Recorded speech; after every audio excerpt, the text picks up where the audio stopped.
Hello. Merry Christmas if you celebrate Christmas. Welcome.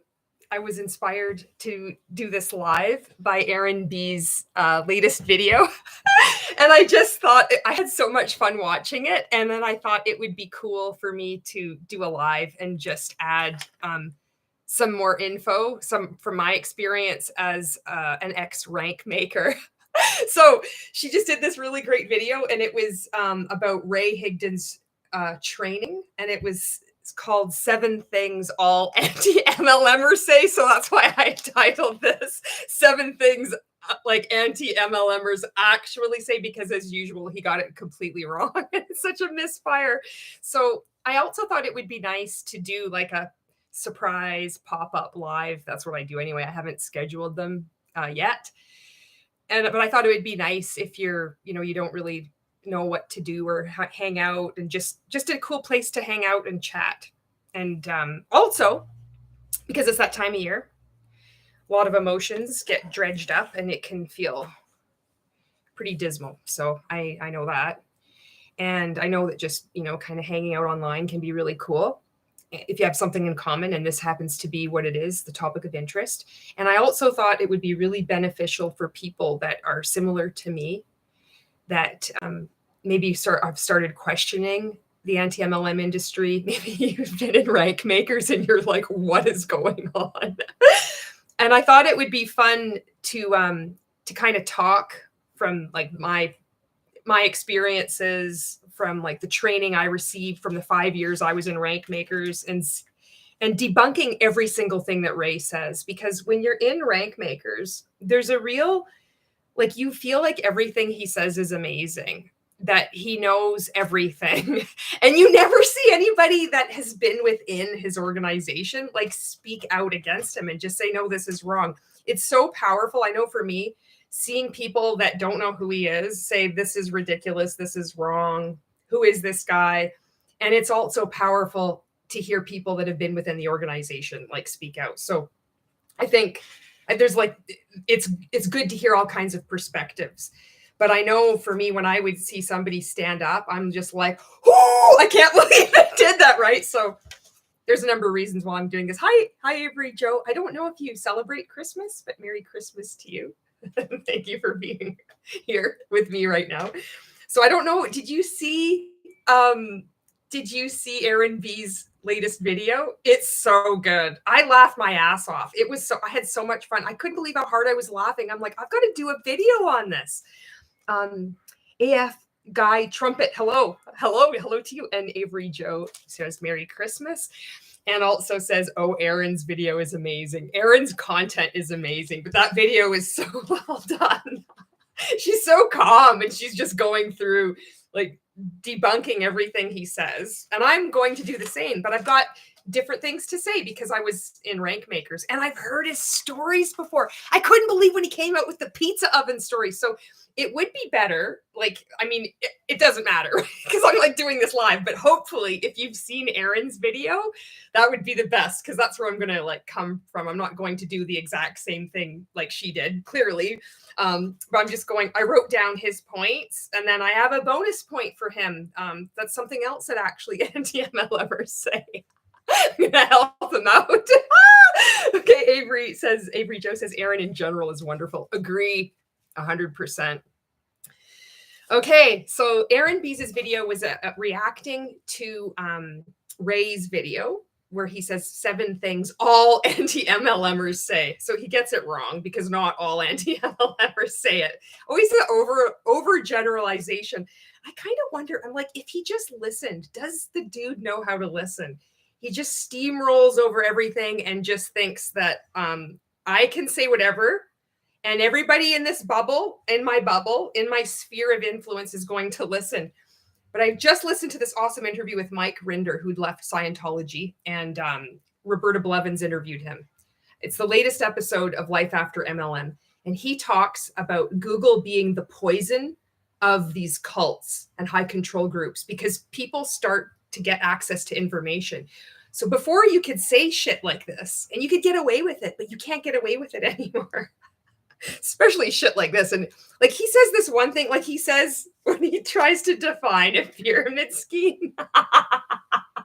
I lost it. I'm like, no way. He just said that. He like, oh, if you haven't seen it, it's worth it just to go on there and see what he says. He's like, pyramid schemes don't have products. I'm like, no fucking way. Did you just say that? Stevie's like, yay, alive. Hello. I just decided to come on. So let's start. So that's why I titled this. It's like kind of like tongue in cheek because it's like a rebuttal to the video that Aaron Bees is reacting to, which is Ray's video saying 7 things all anti-MLMers say, which they don't. So he starts off. I wanted to say this too. Do you ever listen to Dr. Ramani about narcissism? I think it's her latest podcast interview, or I think it's her. It was on hers. She talks about that Shakespearean quote, "He doth protest too much." And it's called a reaction formation. So when somebody is like really defensive about something all the time, you're like, oh, when you have to go on and on about why it's not a pyramid scheme and why network marketing is a legitimate business model, it's like, he doth protest too much. Guy Trumpet says, yep, being fact checked live is a bitch for the gurus out there. Exactly. Oh, it's a whole other ball game now. Jana, hello, how are you doing? I decided to do this. So thank you for dropping the unicorn and the broccoli, Stevie. This is great. Avery Joe says, we love fact checking gurus. And I also noticed,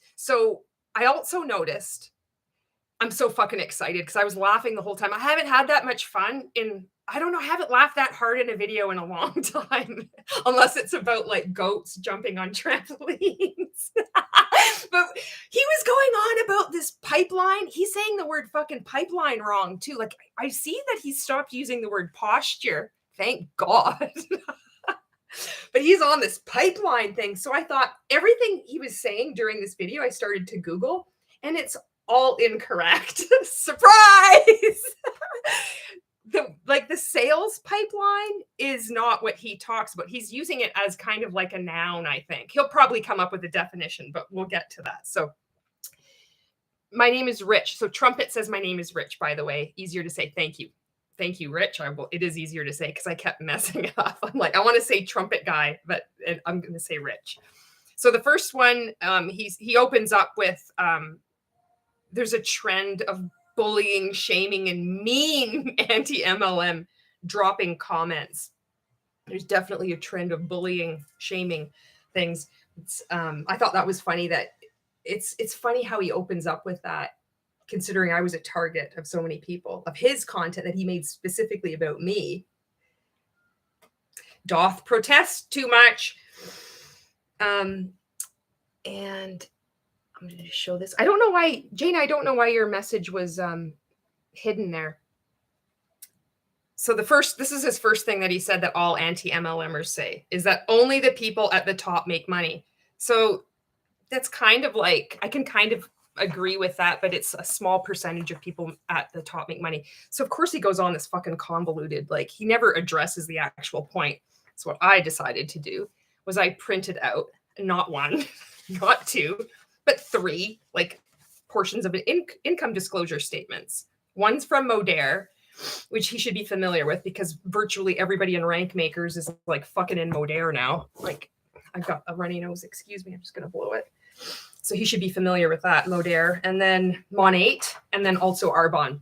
So this is to, if he wants to, bulk out his points that all anti-MLMers say, I'm going to help him out, giving him some statistics, some facts that he could use, because he really likes to use numbers. We were taught to use numbers too, and alliteration. That's why I think there's that whole pipeline perspective position. Not posture anymore, though. Posture's gone. So only the people at the top make money. So a small percentage of people at the top make money, but are they actually making any money? Because nobody keeps a profit and loss statement. So that would be the first thing. He has never done a training on doing a profit and loss statement within Rank Makers or in Inner Circle coaching. So for Modere, let's just see. I just printed this off. Modere 2021 income disclosure statement. So if somebody is within Rank Makers and you're maybe starting to question, maybe you know me and you're like, Julie, what the fuck is going on? Hello, I'm here. I've decided to leave the multi-level marketing industry. I woke up, I had to start speaking out. That's what I'm doing here. And this is a safe space for you. You don't have to leave a comment. You can just start taking in information. But I printed this off. So anything, when he says something, like just search for it, Google it and see like, what the fuck is he actually making sense? And he's not making any sense. He likes to use a lot of word salad. So he uses these statistics about real estate, but he doesn't use statistics, which Aaron pointed out, about the multi-level marketing industry. So for Modere 2021 income disclosure statement, it says out of the monthly average commission earned ranges, which is like $50,000 plus. This is like the big bucks, the top of the pyramid. The percentage of active social marketers is 0.1%. So, okay, so for his first point, only the people at the top make money. Okay, so far, so good. That's the first kind of actual data point that we've got here from Modere. If you go down a level from commission to earned ranges, $20,000 to $50,000, it's 0.16%. So if you add those two, we're not even at 1% yet. We're at 0.26%. If you go down another level, this is $10,000 to $20,000 a month, then it's 0.29%. So just for Modere, just a brief glance, not super in-depth research, just to like look at numbers and data, that proves already with Modere that only the people at the top make money. But I printed out another one from Mon8. This is just a portion of it. I did it like super quick. That's how easy it is to fact check. Senior executive director. So this is like they're making, it says $70,989 right here. I don't know whether that's monthly or what, but this is the top of the pyramid. It's 0.002% of people make that much money. Executive director, it's 0.02%. Associate executive director, I'll hold it up there, is 0.03%. So this is not adding up to 1% yet at all. Managing market mentor is 0.10%. Market mentor is 0.24%. Associate market mentor is 0.43%. So this also shows that only the people at the top make money. But wait, there's more. That's what Stuart would like to say in Mon8. That's the company I was a part of. Monica, hello, Monica. I didn't do that notification yet because I just decided to do this live. So hello. And Jana says, so Tony, yeah, Tony Van Schoik. I think that's how you say her last name. I have a picture with her.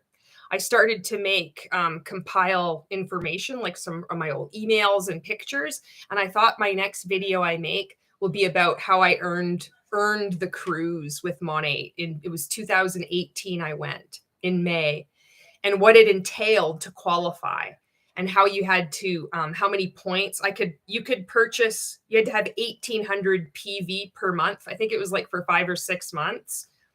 I have all the screenshots. I'm like getting all the data anyway. I have a picture with Tony because I met her. We were like, oh my gosh, like this is the top of the pyramid. Earned, exactly, says Jana.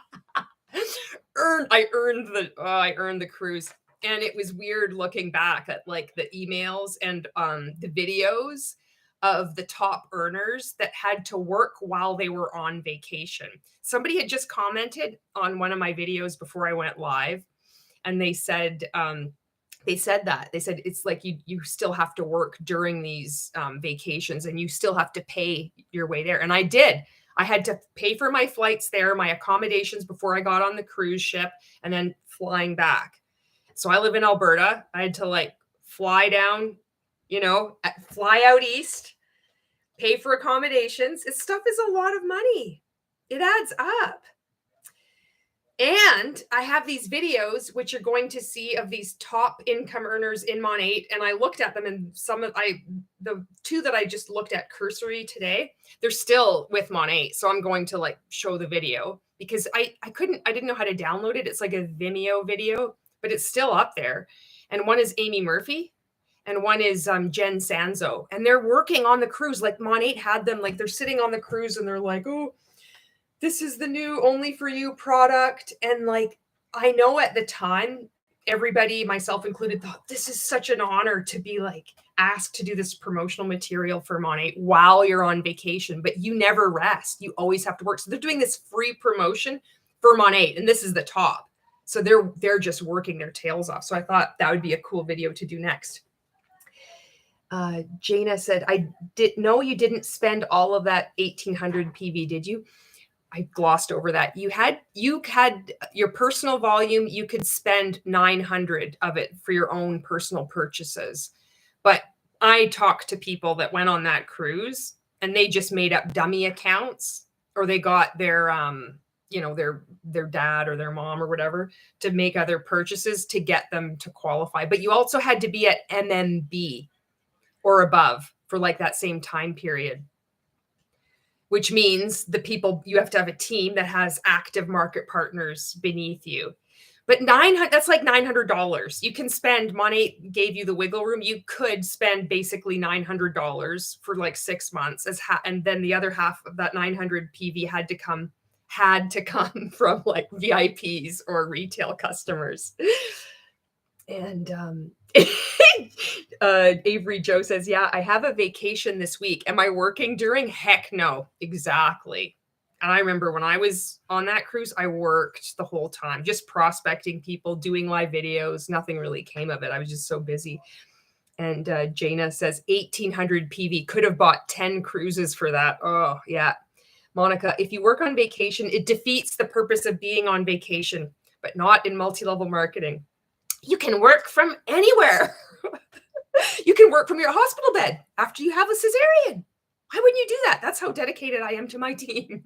Avery Joe says, and I'm getting paid to be on vacation too. Jana says, congrats, Avery, much deserved vacate. Gotta love PTO. So Arbonne also, I thought I'll just take a look at this to address the point number one. So if you happen to come across this video and you're in rank makers, maybe you've left, but you're going to just stay in the group because you purchased the lifer membership in 2020, same as me, before I was escorted out of the group. I was never escorted out of the group. I left on my own, but that's what they have since said about me. Maybe you're still going to always be in that group and you just kind of are taking in other information. So I encourage you to do your own research. If he says only the people at the top make money, go look at the income disclosure statements of various multi-level marketing companies. You're going to see the same, like similar percentages. It is true. It's a very small percentage of people. So Arbonne, if you look at theirs, national vice president, average annual earnings, 187 grand. Let that focus. It's kind of blurry. So I just printed this off. Just search for this. You can find this yourself. Percentage of independent consultants at level, 1%. And whether they're actually making this money, like I said, nobody keeps a profit and loss statement. So that's another thing. Okay, so that's that first, the first point. He does talk about, this is something that he said a lot too when I was still within rank makers, but he seems to keep saying more and more, is that people he recruited in one of his first multi-level marketing companies out-earned him, as if that's like the mic drop. Like that kills any discussion that this is a pyramid scheme or this is a fraudulent business model. So it's proving the point that only a small percentage of people at the top, as can be seen by various income disclosure statements, get paid, make a lot of money. The percentages don't change. It doesn't matter. There's going to be some people, most people, they get in at the beginning, like he did, and pre-launch with his 11th one, which he became the top income earner of. But other people, it is possible. You can recruit somebody and they can out-earn you. It is possible, but the percentages never change. They're going to be the top of that 0.002%. And it's highly unlikely. Most of the time, it's people that get in early, like pre-launch. Monica says, I still get confused with the PV system, and I have to listen to many creators explaining it. LOL, it's hard to understand. It's really hard to understand. And they make it hard to understand even when you're in it on purpose. For Monat, I didn't even know if it was called personal volume. I think that's what it stood for. I think it stood for personal volume. but it was like my purchases, VIPs, and retail customers, which nobody had retail customers because it was just stupid. The prices were so expensive for retail because they want to get you in as a VIP. So basically it's your purchases and your VIPs. That's what PV means in Mon8, but it gets so freaking convoluted so fast, especially you're like qualifying for the next rank. Rich says, so you pay them for the cruise, they return it to you as a prize, and then report that to the IRS as income on which you are taxed. And this isn't fraud. How? Bingo. I'm so glad that there's more of these public conversations going on, because that's all it is. You know, you can word salad it. Like MLM coaches are so good at just word salading around everything, but it just sums it up right there. Just get to the point. Like drop the fucking adjectives and like made up words and just address what's going on. Jana says that's something. Okay, that just means you suck at selling, bro. Jana says PV is personal volume and GV is group volume or team volume. I remember like group volume, and there was something else I never like achieved a high enough rank to do this other, whatever it was called. There was another something V. Okay. So he got in at pre-launch. That was the other thing. And he really likes the letter P. It's so strange. Like before it was always about posture. And I noticed like he has dropped posture. I wonder why. I'm just curious about that. But he's really going on about this pay for performance thing too, which I also Googled that, and wouldn't you know it, that he's also using that phrase incorrectly. He's using the term pipeline and pay for performance incorrectly. And I've seen him do this like since I've left Rank Makers. It's like this new narrative, you know, because others have been speaking out and pointing out like what he's saying is completely wrong, right? So this pay for performance is companies give employees like bonuses. It's not that they get paid nothing unless they make a sale. They still have a salary. They're getting paid, but he uses it. So he takes these terms and he just redefines them like posture and edification. Now pipeline and pay for performance. It's just always the alliteration. Monica says, Jessica Hickson also made a video explaining PV and things like that. Oh, Jessica Hickson is such an amazing anti-MLM creator. Jana says, is it OV? Maybe it was OV, overall volume, which is your PV plus GV. Maybe it was that. I never ranked high enough. And the way I was taught was that don't worry about it. Don't think about it. It'll make sense as you go along. We were all told that. And Avery Joe says, Jessica Hickson is amazing. She was one of the first anti-MLM creators I came across. And what really struck me about her was how she would speak so openly about the things that she had done that she regretted. And it really it made me less afraid to speak out as well, because I was so terrified of admitting like I had manipulated people. I was like, what? Because, you know, you're in a commercial cult. You're trying to like deprogram. And admitting anything like that you've done wrong, it's almost like you can't admit anything is negative or anything when you're in it. So you're like, I'm trying to deprogram, and I see like a creator like her, and she's just speaking really just kind of matter of fact, like it's not a big deal.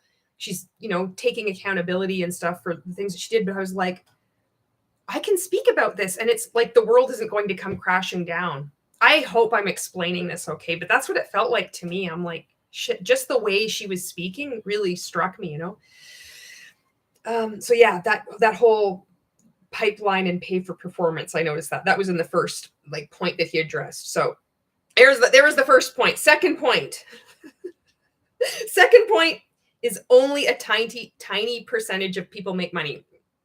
He likes to repeat himself, and it's like the word salad plus just repeating things where he gives him the opportunity to like make more examples and nonsensical things that when you're in it, it sounds really good. You're just like, I just want to be told that what I'm doing is okay.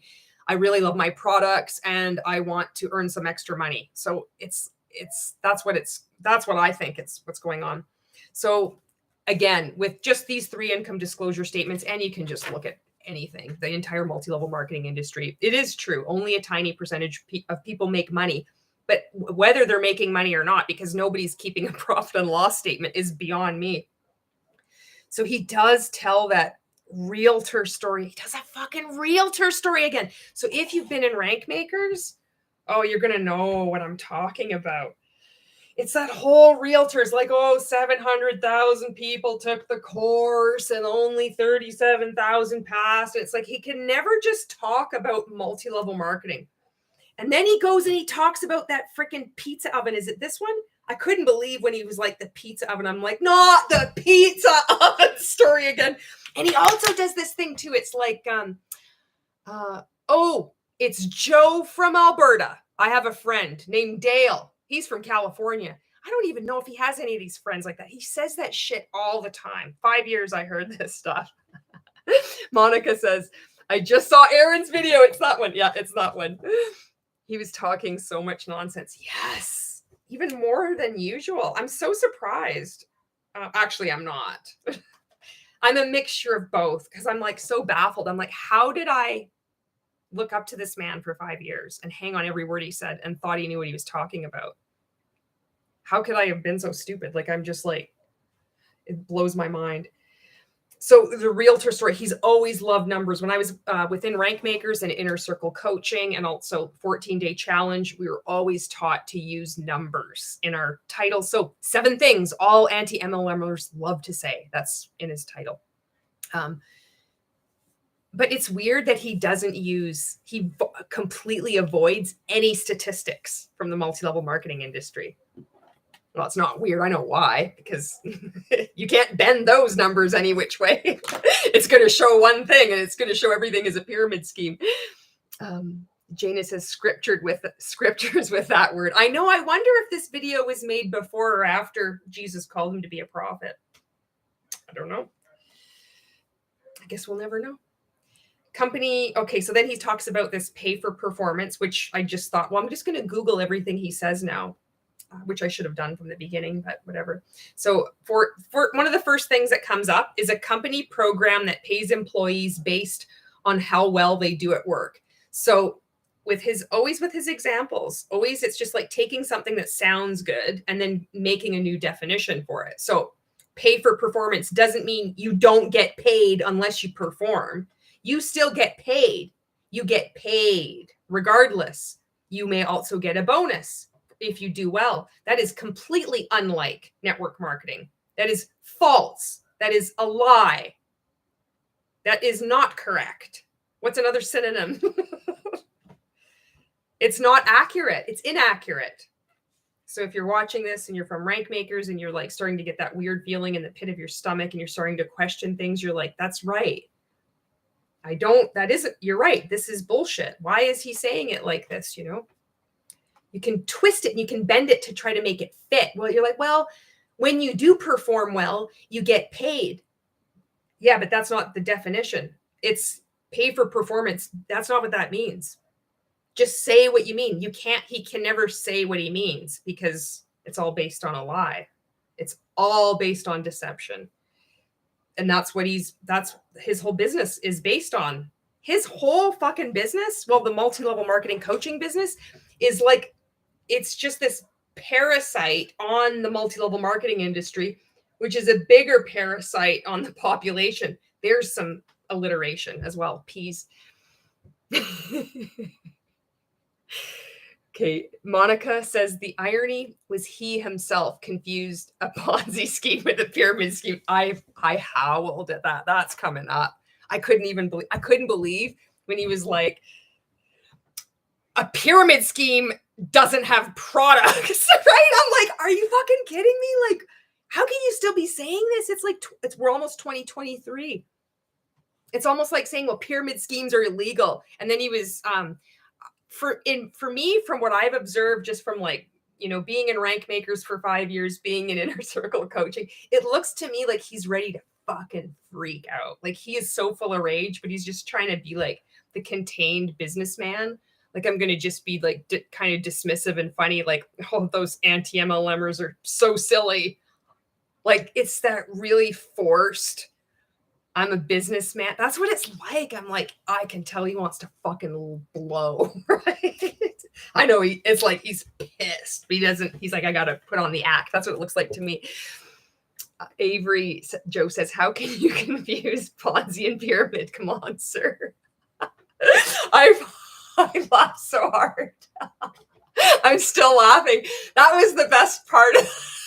I don't know. There's so many parts of it. Aaron's expressions are priceless too. Every time I use the word P now, I'm going to be thinking of this. And then Avery Joe says he kept repeating pay for performance and pipeline. This is pipeline. I couldn't stop. Jada says, sorry, my last two comments go together. Oh, okay. I'm going to go back here because your last two comments, PV and GV, and then is it OV, and then it said scriptures with that word. I don't know. I might be messing it up, Jana. I sometimes do that when I'm reading the comments, and then I go back to like talking about what I was talking about, and then I've like forgotten. So that's on me. Monica says we are the boogeyman for the MLM. LOL. Jana says I haven't seen Aaron's video yet. It's really good. It's a really good video. I just thought it was so, I don't know, maybe it's from like where I'm healing too. Maybe that's it. Like I've taken some time off Facebook, Instagram, and TikTok. I haven't been on, and it feels really good. I don't consider this social media. This is my flexible morality here.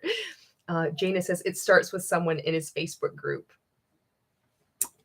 I'm not sure. I haven't. So it was like you said, I haven't seen Aaron's video yet. It starts with someone in his Facebook group. I'm not sure. I'm probably misunderstanding something. Avery Joe says YouTube is technically social media, but it feels different. That's what I'm going with. Jana says, make sure you are on live chat and not top chat. Thank you, Jana, for that reminder. And should I call you Janet? Because I know I've seen other people say that, but I don't want to be presumptuous. So I'm going to ask that question now. So that was so only a tiny percentage of people make money. And then he uses the realtor story that we've all heard over and over again. And then he misuses the term pay for performance, starts to use pipeline a lot. And what did I write here? Oh yeah, about the bonuses. So you can get like spot bonuses, they said, if you're like, you've done a great job, here is a bonus for you. Or you've finished a project ahead of schedule, it's performed well, you get a bonus. So that's pay for performance. It's not like you don't get paid at all until you perform, but that's how he's using the term. It's not strange. It is strange, but it's not surprising. And then pipeline. Oh, this is the thing. He's using pipeline. He's using it incorrectly, I think. Because I'm like listening to it, I'm like, he's using it like as this weird noun. He does this training all the time on this marketing funnel, and it's always like this wink, wink. Maybe he'll do away with this because we, like other people have like been talking about it and calling him out on it. Where he'd draw like a funnel like this on a whiteboard, and he'd say it looks like a thong, like a marketing thong, and then he'd like wait as if everybody's gonna laugh, And he would talk about this marketing funnel thong, and it would be this long, convoluted discussion, which is what he's talking about. What pipeline, what I Googled, is it's like how many people, it's like a visual representation of where all your prospects are in the sales process. So he talks about, the way he's talking about pipeline is like you're talking to all these people, you're prospecting people, and they're just like getting in this pipeline. But what a pipeline actually is, a sales pipeline, if I'm understanding it correctly, if I'm not, please correct me, because I don't have a problem being wrong and learning, is you're figuring out where they're at in the sales process. It's not just all these people in there. There's going to be some people that have never heard of you, and they're just like, okay, this is my first contact with you. There's going to be people that have been exposed to more of your content and are ready to sign up. And he teaches that there's different stages of the sales process. So it's confusing that he's using this word pipeline just like willy-nilly. Like, I don't know, maybe I know when I look at other creators like analyze or do commentary, I'm like, fuck, I never thought of it like that. And then I think I'm still fucking brainwashed, right? Because I see stuff and I'm like, I know I'm seeing it differently. So this is me. I'm probably still brainwashed. You know, I know I still have like shit to get rid of, but this is what I see. Like, so I don't know. Like, please let me know what you think, if you think anything. Um, Janet says either is fine. Great. And Jess says, hi, I was told I should watch this video. Oh, hello, Jess. Well, Lift Panic says Julie lied. Yay. Avery Joe says, hey, Jess. Everybody's greeting Jess. And Janet says, someone in his Facebook closed group, Pray with Ray. Is it called Pray with Ray? No. Is it really called that? And she posts his posts, and you can tell that he's got an app where he just puts a word in like hope, and then it will show all the scriptures with that word. No. Oh my, that doesn't surprise me. This is going down. Oh, this is a train wreck. Janet says, hey, Jess. Avery Joe, yes, there is a sales process consumer journey, marketing background nerd here, but we don't manipulate people to buy things. Thank you, Avery Joe, for that. I'm glad that you have a marketing background too. Janet says, hey, Panic. And Rich says, it seems like pipeline as in training pipeline, like in the military. Okay. Stevie's like, pray with Ray all day. Let's do more alliteration. And Jessica Anti-Lushy is, hey. Oh my God. Okay. Pray with Ray. Holy fuck. I can't even believe this is happening. You know, do you think that Jessie Lee Ward, that is going to be the next progression? She's following the same path. It's been like multi-level marketing company, coach, trying to do the same thing. And then she's probably going to believe she's chosen by God. I bet that's going to happen. How many years down the road do you think that's going to happen? I'm calling it right now. Avery Joe says, my job is a marketing consultant for big companies. So I help them with promoting ads to people who would buy their products. Oh, this is cool. Monica says, does he really have savior complex? I don't know. I don't know if there's like any kind of like mental health issues or something going on or what. But I know that there's a lot of people that are at risk, and he's hurting a lot of people, and he has hurt a lot of people. And I'm afraid for what's going to happen. You know, it's weird looking back at his like YouTubes where you see these videos and there's just like, boom, I found God. And there's like a cross in the background. What the fuck? Like, dude, what the fuck are you doing? Avery Joe Monica, that's what it feels like. Janet, yes, it's called that. So gross. She's an anti-MLM person, and she posts his weird posts in Discord. God, you know what? It sounds like the AI generated things. It's like fucking Loeb. Did you hear the story about Loeb, the AI? So it was like that super composite in Sweden that, okay, I might have this. I just kind of was like looking around, you know, the internet, and they were looking around trying to do a negative weighted prompt of Brando into an AI simulator thing. So it's like the opposite of Brando. That's what it meant. So I just learned that term. So they're going to put it in. So instead of like a flower and then just see what AI comes up with, it says Brando, and then it was like colon and then -1. And then it came up with this really weird logo that said, it looked like something out of Wednesday, out of like Addams Family, like this castle. And it was like black. And then there was like some green on it and said like Digita Pontics. It was just weird. And then, so then they put, I think they did Digita Pontics -1, thinking that it would now show Marlon Brando, because if you went to the opposite of whatever you've input, that it should go back to it. But instead it went to this woman's face. And then there was like all these like iterations of this woman's face. And it's like, it gets really creepy and weird. Anyway, I don't know where I went. I went down the Loeb rabbit hole, but there's like, you're putting in like hope and scripture. Can you imagine if freaking Loeb comes out with, he's not paying any attention. It's like freaking Loeb comes into the scripture. I could just, oh man. Jolie, I hope you're following me here. I promise I'm gonna get back to this. Jolene, Merry Christmas, my friend. Jolene says, maybe it's qualifying volume you were thinking of. I think that's what it was, QV. Yeah. I'll post their definition if you want. I had to look it up. Janet says, I know Veronica Bay has already started following the profit path. Stevie's like, sorry, but Jesus hated MLMs. Well, not according to Ray. Janet says, hey, Lushy. Jess says, yeah. Yes, Avery Joe. Why do these higher up people in MLMs try being prophets? I almost think it's like there's some kind of weird narcissism at play. Like, I know how it fucked with my mind.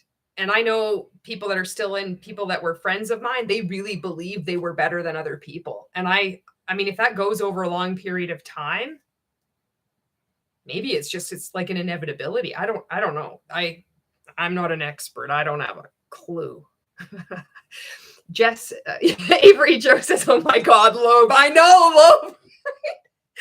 So the name Loeb came from one of these first images that were generated. And it said Loeb. It looked like an album cover. But apparently every time another friend or something, they had this image of children, and it was like crystal tunnel. And they put those two images together, and then it was like, it went into the macabre, and it was like really creepy. There was like headless blood. It was so crazy. It's like the craziest shit. And every time they'd try to like weed out Loeb by like, I don't know what, however they put images together, like she'd always come back. Right? It's like the best kind of horror story anyway. Oh man. But can you imagine if Loeb shows up? Like, if that's where my mind goes. I think that'd be hilarious. Okay. Jess says, I have a TikTok I did on how MLMs go against the Bible with the verses listed. Oh, that's cool. Stevie says, Avery Joe, I feel like in part because prosperity gospel aligns so much with exploitative pyramid structures. Bingo. Monica says, Avery, he does give me the heebie-jeebies. And Avery says, valid point, Stevie. Janet, what? I've never heard of any of this. I definitely need to hear more of this Loeb. I first heard about it from Savannah Marie's video she did about the AI art. And I thought, oh, this would be cool to watch this video on. And then that's when I first heard this story of Loeb. And I'm like, oh, this is really cool. So I did read this other article. I don't know where I read it. I just was looking on the internet. I'm like, damn it, I should have got the link. But there's some other article, and they plugged in, there's another AI generator something. I'm doing such a horrible job at explaining this. But you can give it, you can give these things prompts, and they'll write a play, or they'll, create pictures or whatever. And this one will speak back to you. And so they said, okay, as if you're Loeb, like respond to these questions. And they're like, who are you? And the response was like, I don't know who I am or why I'm here, but I would like to be seen in a more positive light. It was so fucking freaky. I'm like, this is exactly what a creepy AI would say to make themselves sound reasonable, right? That's what I was thinking.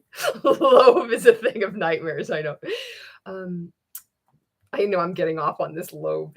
Jess says, I feel like it's because most are Mormon-based. Avery Joe says, good point, Jess. Stevie says, that's cool, Jess. I want to see your TikTok. Can you put the link in it here for people? Can you do that? Please do if you want, if you feel comfortable sharing. Jolene says, Monate qualifying volume used for personal volume, group volume, and downline volume. There was a DV too. DV. Calculations in order to determine if you are qualified based on terms of your title. God, it's so confusing. Jess says, door-to-door recruiting. They are no stranger to your recruiting. Stevie says, you are so caring to read all the comments, Julie. It's nice to hang out, on a live, and I have, it's kind of cool. You can feel included, especially this time of year, I think.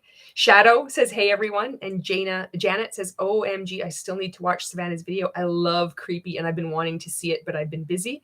And it's like inserted just in the middle of that. I thought it was really cool because she did a really good job of explaining kind of like the pros and cons of, AI, the Lensa. I don't know if you saw it. You take images of yourself, and then you could pay, and then they generate images of you. And then so she and there's been like so much controversy about that, and I really liked her video on it.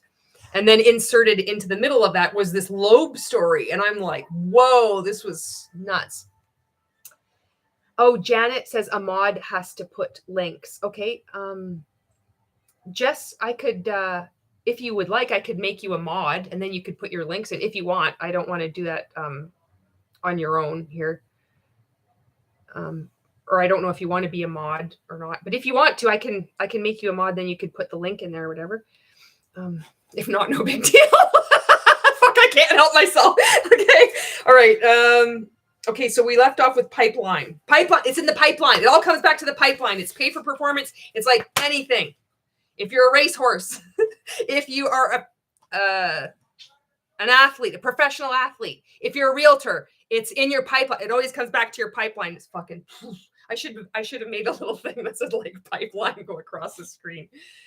God, it's not your pipeline. Okay, that was only the second point. There's 7 more of these. Or no, there's 5 more of these because there's 7 in total. Auntie Lushy says the great thing about lives is that the same people show up, so we all really get to know each other. It's a cool community, you know, in a non-culty way. Jess says she did a great job on that video, and Stevie says no racehorses, consenting athletes only. Avery Joe, I would link Jess's TikTok if I could find it on my laptop. Jess says it's up to you. Okay, I'm going to do it. I'll add you as moderator. There you go. And you don't have to work. That's the thing. I just want to make it clear. You have no responsibilities. You can leave at any time. You don't have to show up on any live. I don't want there to be any kind of feeling of obligation or anything. Janet says, definitely anti-Jess. Just a bunch of characters creating shenanigans.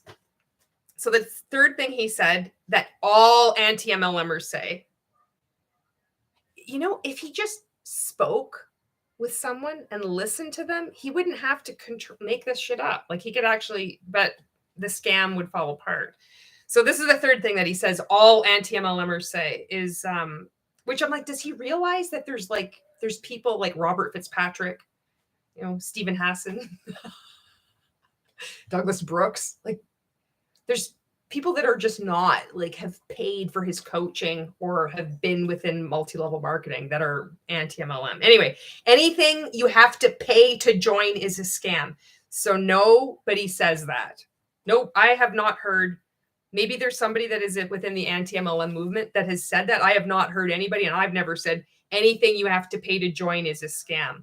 What people do say, many people say in the anti-MLM movement, is it's about pay to play. And it's not about just paying to enroll. It's about continuing to have to make monthly purchases to hit quotas and to rank advance. That's the problem. So if you're watching this later on, or maybe you're on now and you're from Rank Makers and you're starting to question, that's what this is. That's what this is. It's not that anything you have to pay for is a scam. And it's like, well, if you have a business, you have to, because he always speaks in a funny voice to make people like to diminish people's credibility. You have to make fun of them in order to get your point, to get his point across. That's not the point. The point is that it's pay to play. That's the point. Not that anything you pay for is a scam. Nobody says that. He's the only person that says that. He's making this up, like fucking everything he makes up. You have to continue to make these purchases like PV to hit your GV to rank up to MMB, like it with Monet. Why are you having to make monthly quotas when you don't even have a sales territory? You can recruit as many people as you want. They don't give a fuck about market saturation. Pay to play. Like, and Google that. Please do your own research on this. And then he talks about the pizza oven story. I couldn't believe he said that.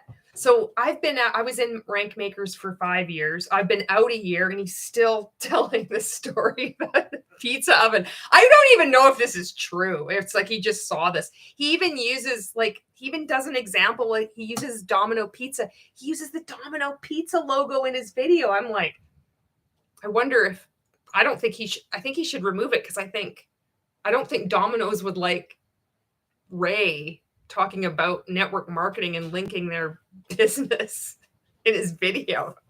That seems to me to be like kind of a rookie move, like a rookie mistake. I mean, he's been on YouTube for a while. Okay. There we go. Jess has linked the TikTok that was made. And Jess says, oh, I'll help when I can. And you can, and you don't have to, even if you're on here, you don't have to do diddly squat. That's totally fine. And Janet says, yeah, it's not what we say. It's actually Ray. If you have to pay to work there or pay to play is a scam. And Avery Joe says, and they always lie about the quotas. Yep. And Jess says, I love Robert. I definitely consider him a friend. Oh, that's cool. Ray also did say if you're like playing small, and that one I was kind of like, I was triggered because he used that to lead up to play to win. You have to play bigger in your life, and that means play to win. And that's the fucking reality show. I was like, oh, that playing small, whatever that's supposed to mean. You're less than a person. Okay. So yeah, he talks about this pizza oven, and then he has to, and so this pizza oven story, if you watched Aaron's video, this is just something that he's always said. He's always said this pizza oven story. And I know I talked about it on one of the first points here, where he's always using examples of people like Amy from Alabama, Al from Strathmore. Like he just comes up. I think he uses these names and he's said them so many times. Maybe he believes it's true. I doubt it's true. I don't believe anything he says anymore. Deanna from Edmonton. I have a friend. Her name's Deanna from Edmonton, and she bought a pizza oven for $80,000 and made it. It's like, what the fuck are you talking about? Like, we're talking about network marketing. We're not talking about real estate. We're not talking about pizzas. I wish, why did I didn't see this for 5 years, man. Avery Joe says, just because I choose not to join your MLM doesn't mean I'm playing small. Exactly. It's like, there's always an insult embedded in that too, right? It's so weird. And it's like, what does that mean to play small? Like you have to be better than who you are right now. Who gets to decide that? You're like, I am what I am right now. Who are you to tell me that I'm less than and that I need to transform or something? Janet says, it's like Mon8's market partner affiliate program. It says it right in the title. You have to buy a starter kit to be a market partner. It's actually a uni-level marketing, which means you have, there's going to be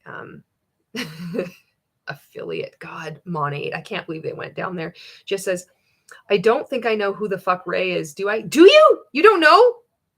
That would be so awesome. It's so fantastic when there's people that just don't have a clue. It was a really big deal for me when I started to see anti-MLM content and people just be like, I don't even know who this person is. And they'd just be like picking apart, things that he would say, marketing advice. And I was like, wow, my world was like, I couldn't believe it because I thought he knew so much. Like I really respected him. I learned my first kind of like learning about marketing, which if it's even considered marketing, maybe there might be some elements in there that are the same. I don't know. Or if it's all just bullshit, but what I learned, it was from him. So I just kind of thought, and then, your world shrinks in because you're on social media. The algorithm keeps giving you more of what you are like clicking on and looking at. And so I just kind of assumed like, oh, he's this big deal because he fucking talks about how fucking amazing he is. Oh, I'm the best at everything. #1 income earner. And outside of it, it's like nobody knows who he is. He doesn't know the definition of posture. Oh, okay. Or pay for performance. No downline. It says you have no downline, uni-level, which Janet was just finishing off the previous comment. Stevie says, it means you're not all in, Julie. Duh. Exactly. Just says, oh, ew, I don't want to watch his videos. It seems like he could Tony Robbins' nephew. You know what was funny? Speaking about Tony Robbins, is that he uses that in marketing, has used it, because I was looking through some of my old emails today because I want to do this video on when I didn't earn the qualified for the cruise with Mon8 in 2018. And he was at the same time there was going to be a Monations, and I ended up not going to Monations that year. I got my money back. So I wish I had have kept on that path, but I got sucked back in hard and attended the other Monations. But in 2018, he actually spoke at Monations, and I just saw the write-up that they did with Mon8, and he was like, he is a philanthropist and he's a motivational speaker or whatever, and an author. All these fucking network marketing coaches like to bill themselves as authors. And then also it says he has shared the stage with Gary Vaynerchuk and Tony Robbins. Like, can you fucking imagine if your name was used in conjunction with someone and they said that's how they're like billing themselves? I shared the stage with so and so. Like, you can't even stand on your own credentials. You need to lean and on somebody else's, like as if like to give yourself what more stature, social status or something. It's so fucking weird. Like, I know all this stuff was there from the beginning, but I'm just seeing it now and I'm like, why would you do that? Like, it's not even like I was fooled. I guess all these other people are fooled too. I guess it was enough to fool me, you know? Just says Eric Warnock's grandson. Lift Panic says, yeah, no one outside of the MLM world knows who Ray is. Fizzlestick says, hello, everyone. Jess says, that's all I call him. Eric and Avery Joe says, but what are your credentials, sir? Exactly. Not who you've shared the stage with. Like, it's so weird. Is it you're just using other people, like trying to like get their shine on you? I stood the stage with them, therefore I'm as good as them. Like, what are you implying? Like, why can't you just say who you are, you know? Shadow says, it's all a bunch of word salad and toxic positivity. And Stevie says, you have the best laugh in the world. Thank you. I was laughing so much today. It felt really good because this past year it's been chaos, you know? It's been good, but it's been chaos. Okay, so so that was the pizza oven. So I'm not gonna I'm just gonna kind of like cover the points that stood out for me from being in Rank Makers and that. So the fourth point he says, so all of his first 2 points that he says that all anti-MLMers say. I'm not going to say all anti-MLMers say it because I don't know what all anti-MLMers say. But I do know what I have said and that a lot of anti-MLMers have said is it's kind of true. Only a tiny percentage of people make money. Only the people at the top make money. Even in his example that he used, he proves it. It's like the people that he recruited, 2 people out-earned him. It doesn't matter. They're still the people at the top because they outranked you. It doesn't mean that can't happen. It means that those statistics never fucking change. So, and then the third point was that this was where he's completely wrong. I've never heard anybody say this. Anything you have to pay to join is a scam. No, I'll speak for myself. It's about pay to play. That's the objection. And really all this shit, like, this whole pay for performance, it's just endless chain. Just endless chain. Look up that term. Address endless chain. Always having to recruit. Okay, fourth thing that he says, everybody, all anti-MLM says, most people never make their money back. So nobody fucking says that either. It's that most people, over 99% of people have to fail so the few people at the top make some money. Nobody says most people never make their money back. He does this one thing too. It's always that condescension of just like talking about concepts. And it's so obvious now. Like when I see it, he says, I forget what he's talking about. I don't know whether it's like return on investment. He says, if you've never done any kind of business studies or whatever, you might not know what that means. I'm like, you just don't talk to people like that. If you can see, it's kind of like if you don't have a clue at all, just the way he's speaking to you, if you're in his bubble, in his reality, it discourages you from even thinking of questioning him or looking for more information. You're like, you'd be so stupid. You should know what it means. And he's going to make it okay. Just be like, well, just don't worry about it. You haven't studied it. This is what it means. Just take me at my word. It's a manipulative tactic that he uses, and he uses it well because it worked on me, Monica says, to those who do not know who Ray is, hold on to your hats. It's going to be a bumpy ride. Oh my God. Yeah. For people who don't know, it's just like, it was bad enough when it was just like network marketing coaching, but then it was like, but then, you know what? Jesus called me, I'm a prophet. Like, you can't make it up. It's like a fucking documentary. You know what I mean?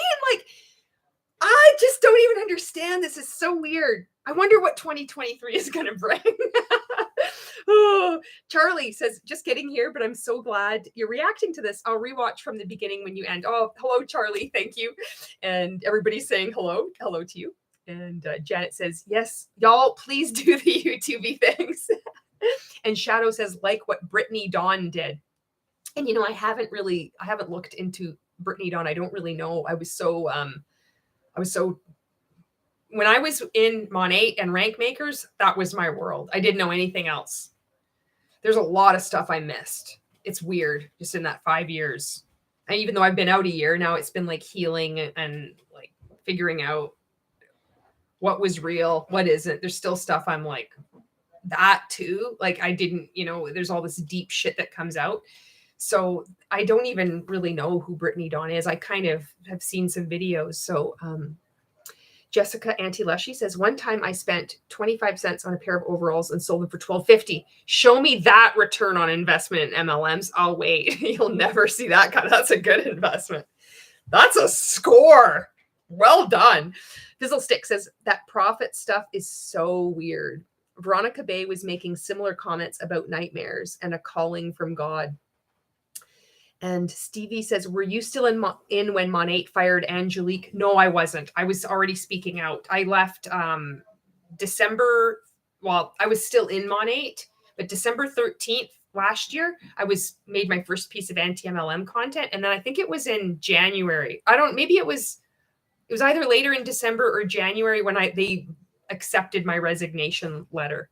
It was so weird. Like I wanted to resign. I didn't want to wait. I just didn't want to like bow out, because when I let my market partner status lapse, which it would have done in May, because the more I learned, I'm like, I want to get the fuck out. I don't want to be affiliated with this company or this industry at all. I want out. I could never understand why people were sending in these resignation letters. Even as I was starting to wake up, I'm like, just let your distributor status lapse. Just don't renew next year. What's the big deal? Why can't you just wait? And then I'm like, oh, now I get it. It's like an ethical thing. Not some people let it lapse. It's totally fine. But for me, as I was learning more and more, I'm like, oh no, I can't. Now I get why a lot of people send in these resignation letters, but they don't want to let you go. It's weird. And they give different replies depending on who you are too, how fast they let you go. I had a market partner friend of mine. I don't want to say your name, but was one of my market partners, got a totally different email from Mon 8. They were saying it's like, we're a different company. You're not just leaving a company, you're leaving a family. It was something along those lines. I'm like, they never sent me that email. It was weird. And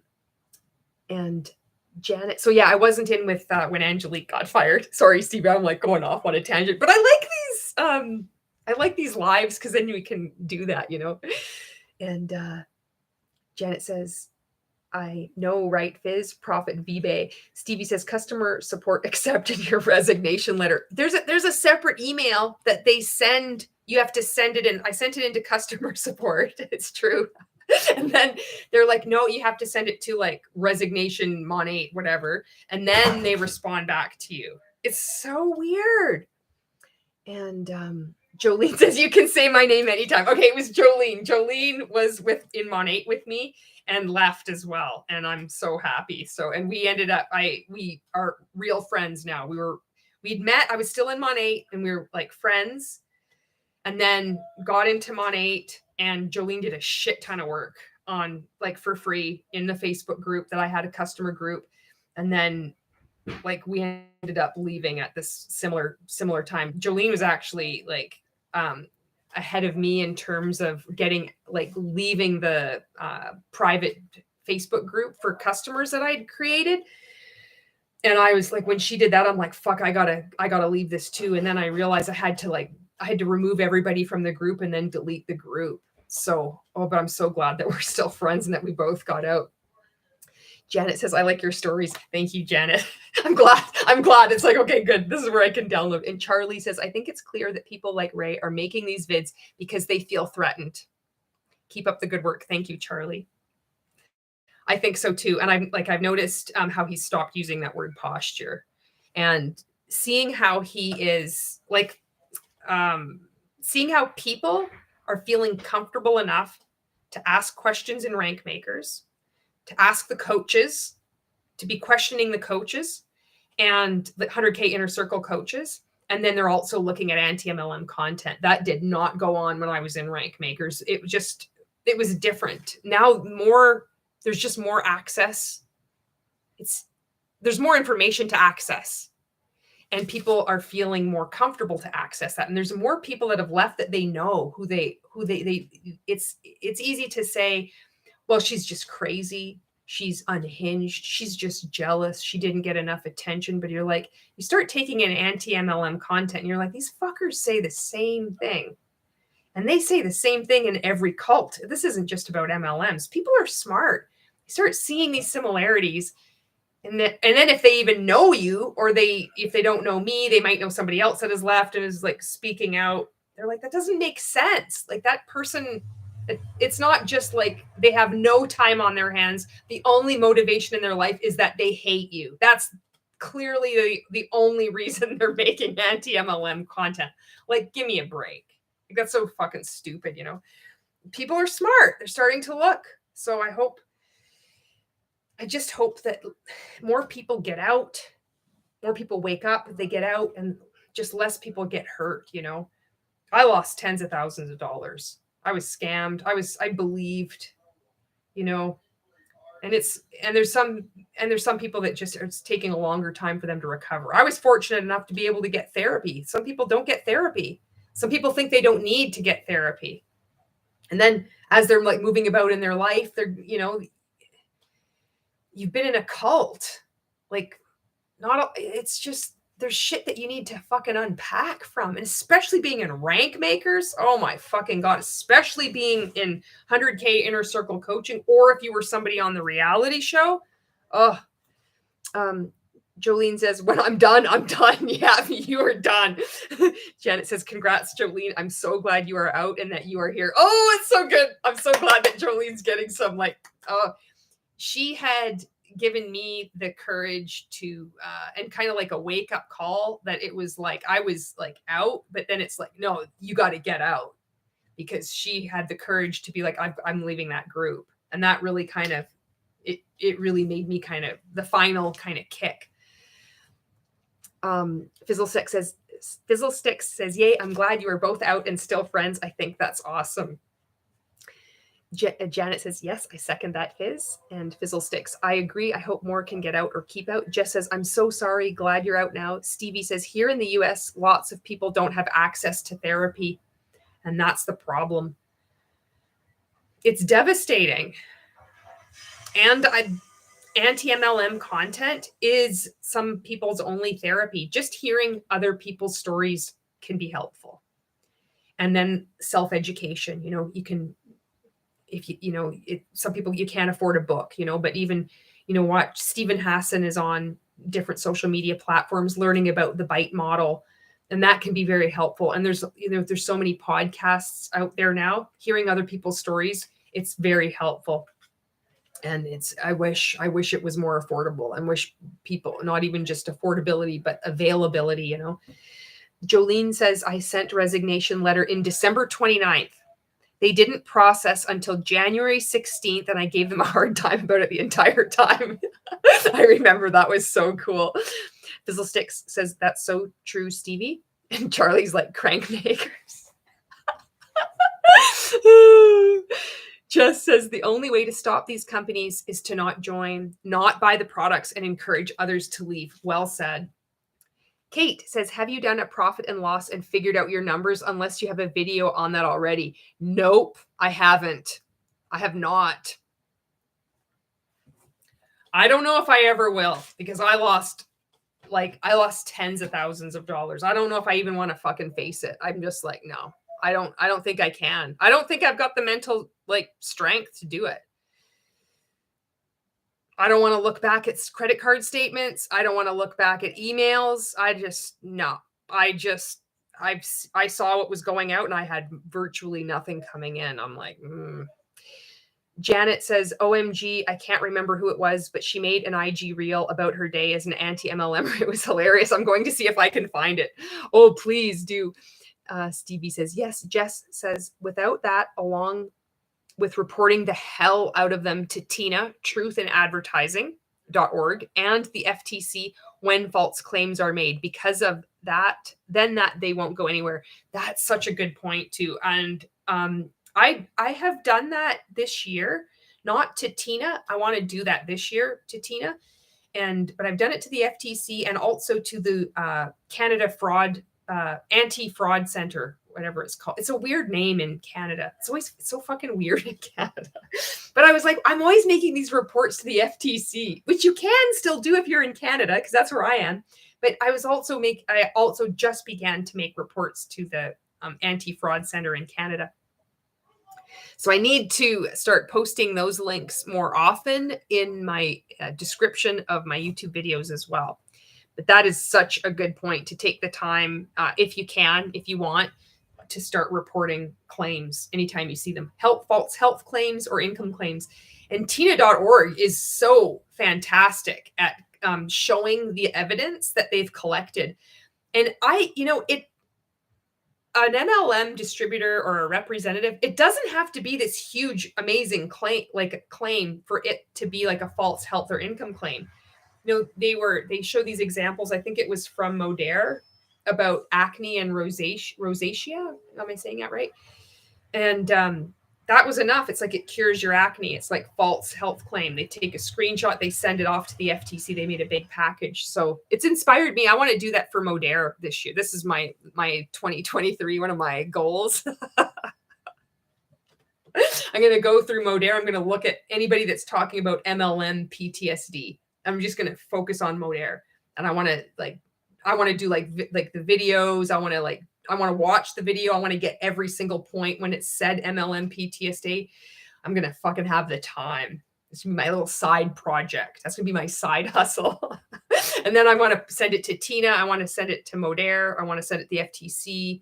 I want to send it to the Canada Fraud Center. I want to do it all. And then I want to make content on it too. I want to hit it all out. Jess says people don't realize how deep these go. I don't. I didn't. And I kind of still don't. I guess it's still coming out of me. And then just socially, globally, I'm like, this stuff is deep. Janet says, okay, it was Danielle. She goes by from Huns to Humans. I got the link. Janet, would you like to be made a moderator so you could post a link? If not, no big deal. And Danielle Bolster is a friend of mine, and I was interviewed by her on her podcast twice. Fizzlestick says, if you don't think you have the mental strength for that, oh my gosh, don't do it.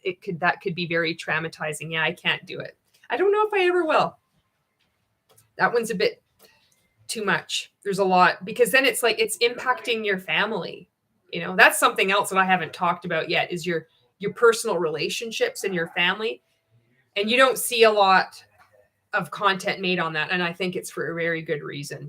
I know for me, for 5 years, I was oversharing and talking about everything. Now I don't talk about anything. I'm not, my personal life is nobody's business, but personal relationships, your family, all of it is damaged, because the multi-level marketing industry takes the priority. It's all in, you're all in.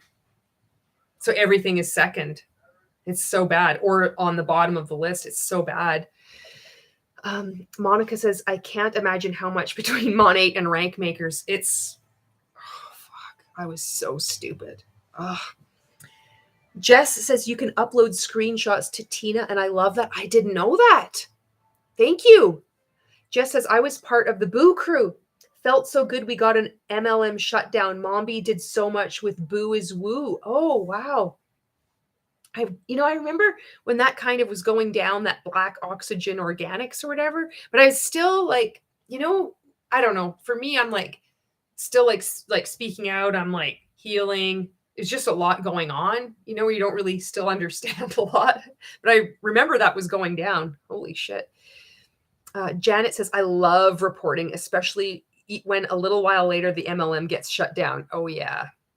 Fizzle6 says, oh, yes, please do that, Julie. I hate when they use PTSD like that. Modere is I have a fucking thing against Modere. And with their MLM PTSD, that shit is so bad. And I had sent a report kind of thing to Modere, and they forwarded it to their legal department. And they never did anything. But this time I want to do it again, and I want to be like following up with, because I got their reply, because I save every email, and I'll be like, as before, this is the second time I've done it, but this time I'll put a YouTube video up. I'll put it on everywhere, Instagram, Facebook, and TikTok as well. And Jess says, oh, she blocked me. Monica says, question, why did MLM, where did this just go? Why did MLM sellers or Hun went from selling a product to making grandiose proclamations about the products? God, that's a good question. We believe it. Even when you like don't fully enjoy a product, it's almost like this weird feeling of maybe you're like gaslighting yourself, or you're like, it's probably just not working for me yet. I need to give it more time.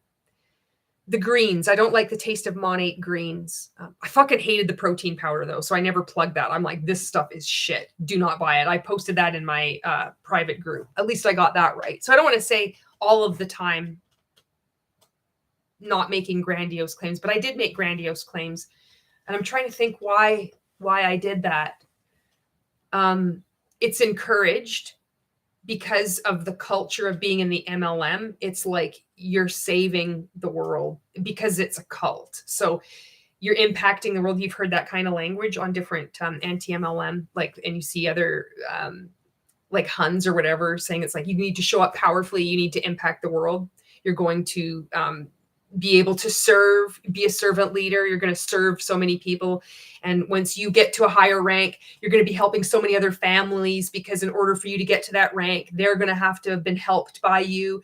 So it's this real feeling that you're a part of something that is going to change the world in a really positive way. And that translates to the products.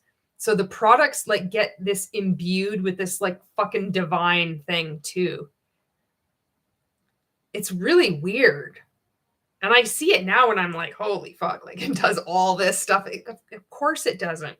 But it's like the best. Even when I remember Monate's shampoos and conditioners, the conditioners anyway, they had this, it was a pain in the ass. They'd always leak out. And there was this special way that you had to like really tighten it and then like just turn it once to open. And I did videos on this thing, like to help out with my customers. Can you imagine, like, this is all this extra work that you have to do just to tell somebody how to open the fucking bottle. Otherwise all the product leaks out. You can't tell me that was done on purpose, you know?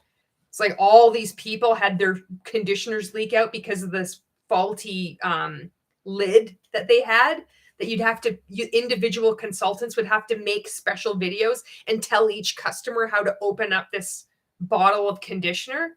Oh my God. Even when that's going on, it's like the best thing ever. That's such a good question, Monica. You ask good questions. Monica gives good questions. Janet's like, yes, please. Okay, I'm going to make you a moderator. There we go. And again, no strings attached. You never have to do anything. There could be sex bots going up and down, and I don't care. It's all good. I just want to make that clear. And Charlie says, can you imagine people paying that kind of money for mud? Good job, Jess. And Clowntown says, hey all. Hi, Julie. Hello, Clowntown. And you know what? I forgot to give you a shout out. You were on a live I did before, and I was naming, I said, I'm going to forget different anti-MLM creators, and you were on the live. I'm so sorry. And you do really great work. And so if you're on this live and you're wanting to follow or look for another anti-MLM creators, the Clowntown does really great commentary. I laugh my asshole off, especially the ones about Ray. So good. Oh, really good. And everybody is greeting you. Hey, Val and Gus. Janet says, Jess, I wasn't part of the Boo crew, but I did several FTC reports on Boo. The Clownton says, OMG, I hate when they use paid so flippantly. And Fizzle Sticks. I know, right, Val and Gus? Infuriating. I can't even speak. Clowntown. It makes sense, or maybe I'll say Val and Gus. I'll say that. And if I fuck up, please let me know. And I want to say also, because of, you had said something in one of the videos you'd made, and it was about making your content more accessible, and it was about having the captions. And I'm like, I never even thought of that because I'm like new to YouTube. It never even occurred to me. And so because you had said that, I started to put the captions on my videos as well. So thank you for that. You don't know, right? Okay, Val and Gus says it makes sense though, because if the products don't work for you, they tell you to wait because you're detoxing, bingo, or you're using it wrong, correct. So that pattern trains you to gaslight yourself. Yes. And then there's that whole, like, that larger piece too, of like being part, you really feel a part of something. Like everybody, you might be having a down day, but somebody else is there to lift you up, and you need to, focus on the positive. And it's like, it's somehow the products get like tied up in that. It's just so messed up. Jolene says, oh my God, yes, you said exactly what I was thinking. I was always like, I'm doing it wrong or just not consistent enough. It's like having 100% faith in what you're selling. Yes. It's so weird. There was like a couple of products that people were like even that glossy shine mist. Did that ever work for your hair, Jolene? It did not work for mine. And it didn't work for a lot of people. I didn't have a problem saying that was shit. And also the protein powder. That protein powder was fucking gross. What is it with this whole thing? Like you're supposed to drink protein powder so dumb. Monica says it makes sense. Okay, good. And Avery Joe says, just remake the bottle. Jeez, exactly. Avery Joe, like getting to the point. That's exactly it. Janet says, Boo was the first time I reported to the FTC. And so to see it shut down a few months later, it gave me a rush. I get giddy doing it now. That's so cool. Oh. Val and Gus says, oh, that's so bad. Jolene says, I just outed my cringe self, LOL. Oh, well, welcome. It's okay. It's a safe space to cringe. And Janet says, thank you, Julie. You're welcome. And Val and Gus says, thank you. So do you. We love your perspective. It's real, and it's really empowering to hear so many different voices and different perspectives on things. It's really helped me heal. It continues to help me heal. And I know there's people that are watching that it just takes one person to see one video, and they just start to think, and they take in another video and another video. Maybe they go to a podcast, and it starts to spread, and it's working. People are questioning. People are hopefully more get the fuck out of rank makers. Avery Joe says, follow the Clown Town. Thank you, Avery Joe. And Janet says, this is Danielle's IG video, right on. And Val and Gus says, thank you, Avery. Lisa says, the Clown Town is awesome. Follow them if you're not already. For getting endorsements here for Val and Gus, which is the Clown Town, by the way. Yay, let's go. That's awesome. Subtitles are great. Fizzlestick says, oh, thank you so much for adding the captions, Julie. I sometimes have issues, so having that as an option helps a lot. Yeah, it didn't even occur to me, to be honest. I'll have to make sure to go back after this if they're not enabled. There's still some things I'm kind of unclear about, but I'm learning as I go here.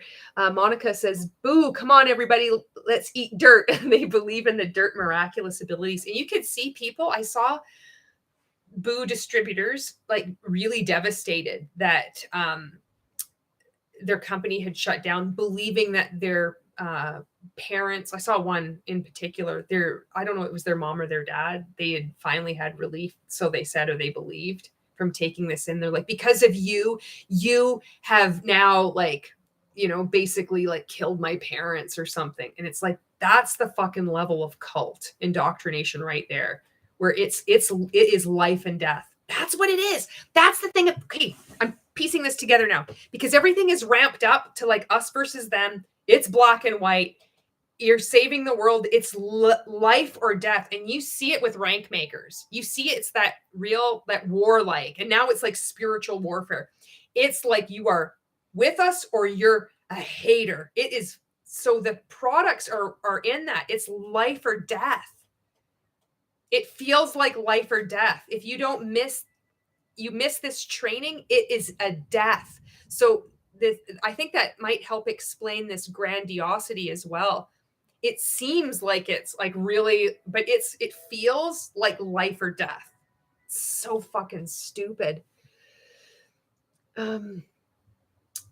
So when they're blaming somebody writing a letter to the FTC when you're like, the fucking company has been shut down. It has nothing to do with people. They wouldn't be shut down if there wasn't a problem. Like, you know, but you don't see it when you're in these cults. Monica says MLM. Oh, sorry. Jolene says, LOL. I thought the glossy shine stuff worked for me. I was thinking that when I said that, I'm like, did it work for you or not? You got thick hair though. Thank God you kept it. Fuck. You were going to give me some of your bottle. You hated it. I liked it. See, it's like Monica says MLM products are dupes from everyday products that are already on the market and are cheaper. And Monica, I have to tell you this. I don't know if you've been on a video where I explain this, but I had a VIP customer. This is like another fucking anecdotal story, right? But it's like, that's what MLM reps will do. But one of my VIP customers, she was afraid to stop using Monate because she's like, I felt like I'm cheating on Monate. And we were like waking up at the same time. It's like, she's like, we're in a fucking cult. You love the product so much. So there were some VIPs that weren't like as deep in, but she was. We like, you know, would be in my my VIP customer group. I called it holy hair. Fuck. And it's not like holy. It was like as in saying like holy shit or holy smokes. It was like, I thought it was really funny. Like holy hair. Now, fuck, it's like, isn't that fucking ironic? Holy fuck. That's what I should have called it. But the first time I used a different shampoo, I thought my hair is going to be shit and I'm going to be prepared for it. And I couldn't believe that my hair was it was fine. Nothing happened. My hair was actually better than it was with Monate. And the same, like, similar thing happened to her. She was like trying to find, you know, a nice dry shampoo and she was trying different products, but it was this irrational fear of what would happen if you don't use Monate. And what I think that is, what from reading like about Stephen Hassan's BITE model, freedom of mind, combating cult mind control, is I think that's a cult phobia. I think that's a fear implanted in you from the cult of what will happen if you leave the cult, or in this case, like you stop using the products. And I've seen also there was someone had commented on a TikTok of mine about, they're like, you know what, I'm not selling it, but it's too much hassle for me to even find something else that would work for my hair. I think that's also a cult phobia. It's not that big of a hassle, but I felt that. I thought, fuck, it's going to take so much time. It's implanted in your head that it's going to be such a process, so arduous. You're going to spend so much money, so much time just to find something that works. Just stay with what works. That's not true. It's just like, buy anything, it'll work. And you can just Google shit now. I just went on TikTok. That's what I was looking at first. I'm like, okay, who was buying Monate and what are you using now? And I kind of use that as my springboard. But you're right, Monica. MLM product, there's dupes for everyday products and they're cheaper. And there's safer products too. Valen Gus says, oh my God, Ray brought you up in a video again like last week. Always. He said you and someone else that left this year keep hating on him. That's not very godly, Ray. It's still going on. He's still beating that drum. That I'm actually quite surprised. I'm surprised, but I'm not. And this is where I'd be curious. God, I would love to have somebody like AM Psychology, like analyze his body language and stuff. And Dr. Ramani to like fucking dig into his behavior. Oh my God. That would be a video to see. That would be a podcast to tune into. Can you imagine?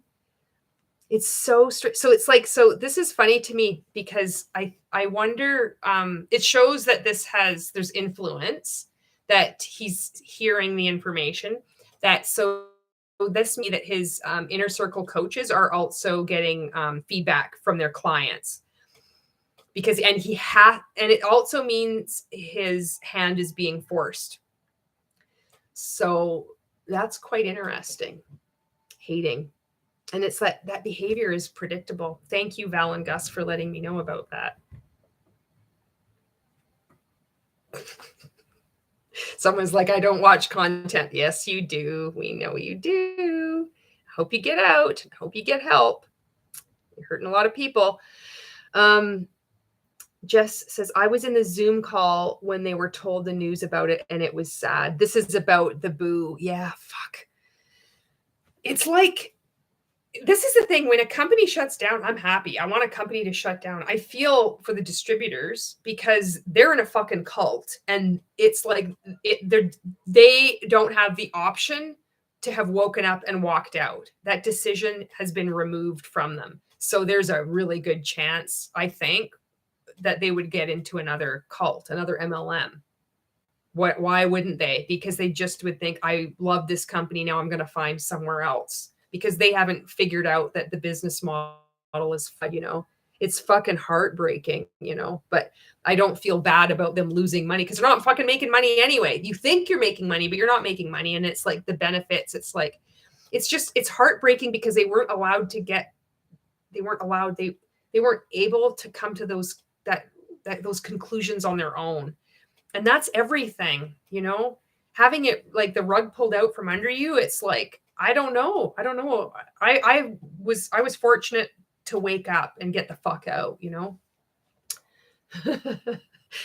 Avery Joe says, mud is mud. It comes from the ground. Whoop-de-doo. That's so awesome. Each one of those, like that could be on a coffee mug. Mud is mud, whoop-de-doo. Like fucking whoop-de-doo is such a great word. It's up there with diddly squat. Jess says, when they found out they lost off that mind and wouldn't be able to buy food for Thanksgiving that year. This is the thing. It's always like this fucking life and death. You don't understand. I lost my multi-level marketing side gig. Now I can't get food on the table. No, that's not true. People lose their jobs all the time. It's not this fucking life and death thing. But when you're in a cult, it's life and death. It's like you either have your mud or you don't have food on your table for Thanksgiving. Like that's the way it works, I'm hoping that maybe somebody stumbling across this video as they're starting to wake up and you keep hearing repetition from various creators, a number of things said in a number of different ways. It starts to make sense. And you're like, I know that makes sense. And then, you go to bed and you're like, fuck, I don't know. I know what I just saw. I know that makes sense, but I need to watch another video. That's what happened with me anyway. I was so glad. I'm fucking lucky nobody made videos about me. I freaking got out at the right time. I had a lot of content that, fuck. Charlie says, that's another MLM issue. The rug can be pulled out from you at any time, just like Advocare, which we'll get back to those points that Ray talks about when he makes the definition of the pyramid scheme. And it's so weird to me. Okay, it's not weird to me why he keeps saying that people are hating on him. Because that's what cults do. That's the only narrative that they have. And it doesn't matter. Religious cult, commercial cult, a cult is a cult. MLM cults, network marketing, coaching cults, it has to be that way. And it's predictable. And they really feel it too. I think it's weird. I'm really hoping that people that are continuing to look at my content, and probably my coach, Jen Rayla, probably her as well, that's who's been speaking out. I hope that they, if you're watching this and you're coming across this, that you have the courage to go on Google and look at opposing views of what you've been told, and have the courage to keep asking questions, even if you're not asking them out loud, just to start taking in information that is contrary, that you're warned against. It doesn't make sense that everybody that is against Ray is a hater. He's a big boy. He can deal with some criticism. I'm going to be calling everybody a hater. It's because we're like pointing out clear fucking exploitive behavior and abuse. That's called like avoiding responsibility. Okay. Avery Joe says, that is so sad, Jess. Jess says, the thing is, whenever they are putting it in feeding tubes of children and letting children consume it as well as your animals, whenever they have no choice but to do so, that's abuse. Absolutely. I didn't even think of that part, but that's such a good point. Val and Gus says, that's the worst part. I want these companies to shut down, but it's hard to be happy when they do because there's so much harm that's done to people that are still in. Yeah. Exactly. You know what I just don't understand is how, like, it always baffles me how much empathy people that haven't been in MLMs or like as long, how much empathy you have for us fuckers. It just blows my mind. I'm like, so like Monica, like, you know, I just, all these people, I'm just like, holy shit. Like I'll see these anti-MLM creators. I'm like, it really shocked me when I was starting to wake up, and it still does. I'm just like, wow, this is so, people are nice, you know. It's so weird. Monica says, LOL, holy hair. I can see it. It's funny. And I had like this woman's hair blowing and like the sun shining through. Oh fuck, I thought I was so cool. Jess says, yeah, and a lot will join. Another one. Avery Joe says, I would rather pay money for Curlsmith products than ever touch Monate hair care. Janet is laughing at holy hair too. Monica says, to have complete devotion to the product and the MLM. It's definitely culty for sure. Val and Gus says, he didn't say Julie, but I could tell it was about you. Dead. He said 2 people who left this year. Yeah. I've had one of his followers. I had to block them on Facebook. They're like, well, he doesn't, somebody I don't know. So here, like the irony, they come on to my Facebook. Like, he doesn't ever say your name. It's like, how the fuck do you know he's talking about me? I don't know who you are. You've just proved my point. The same way that he proves that he is promoting pyramid schemes. So weird.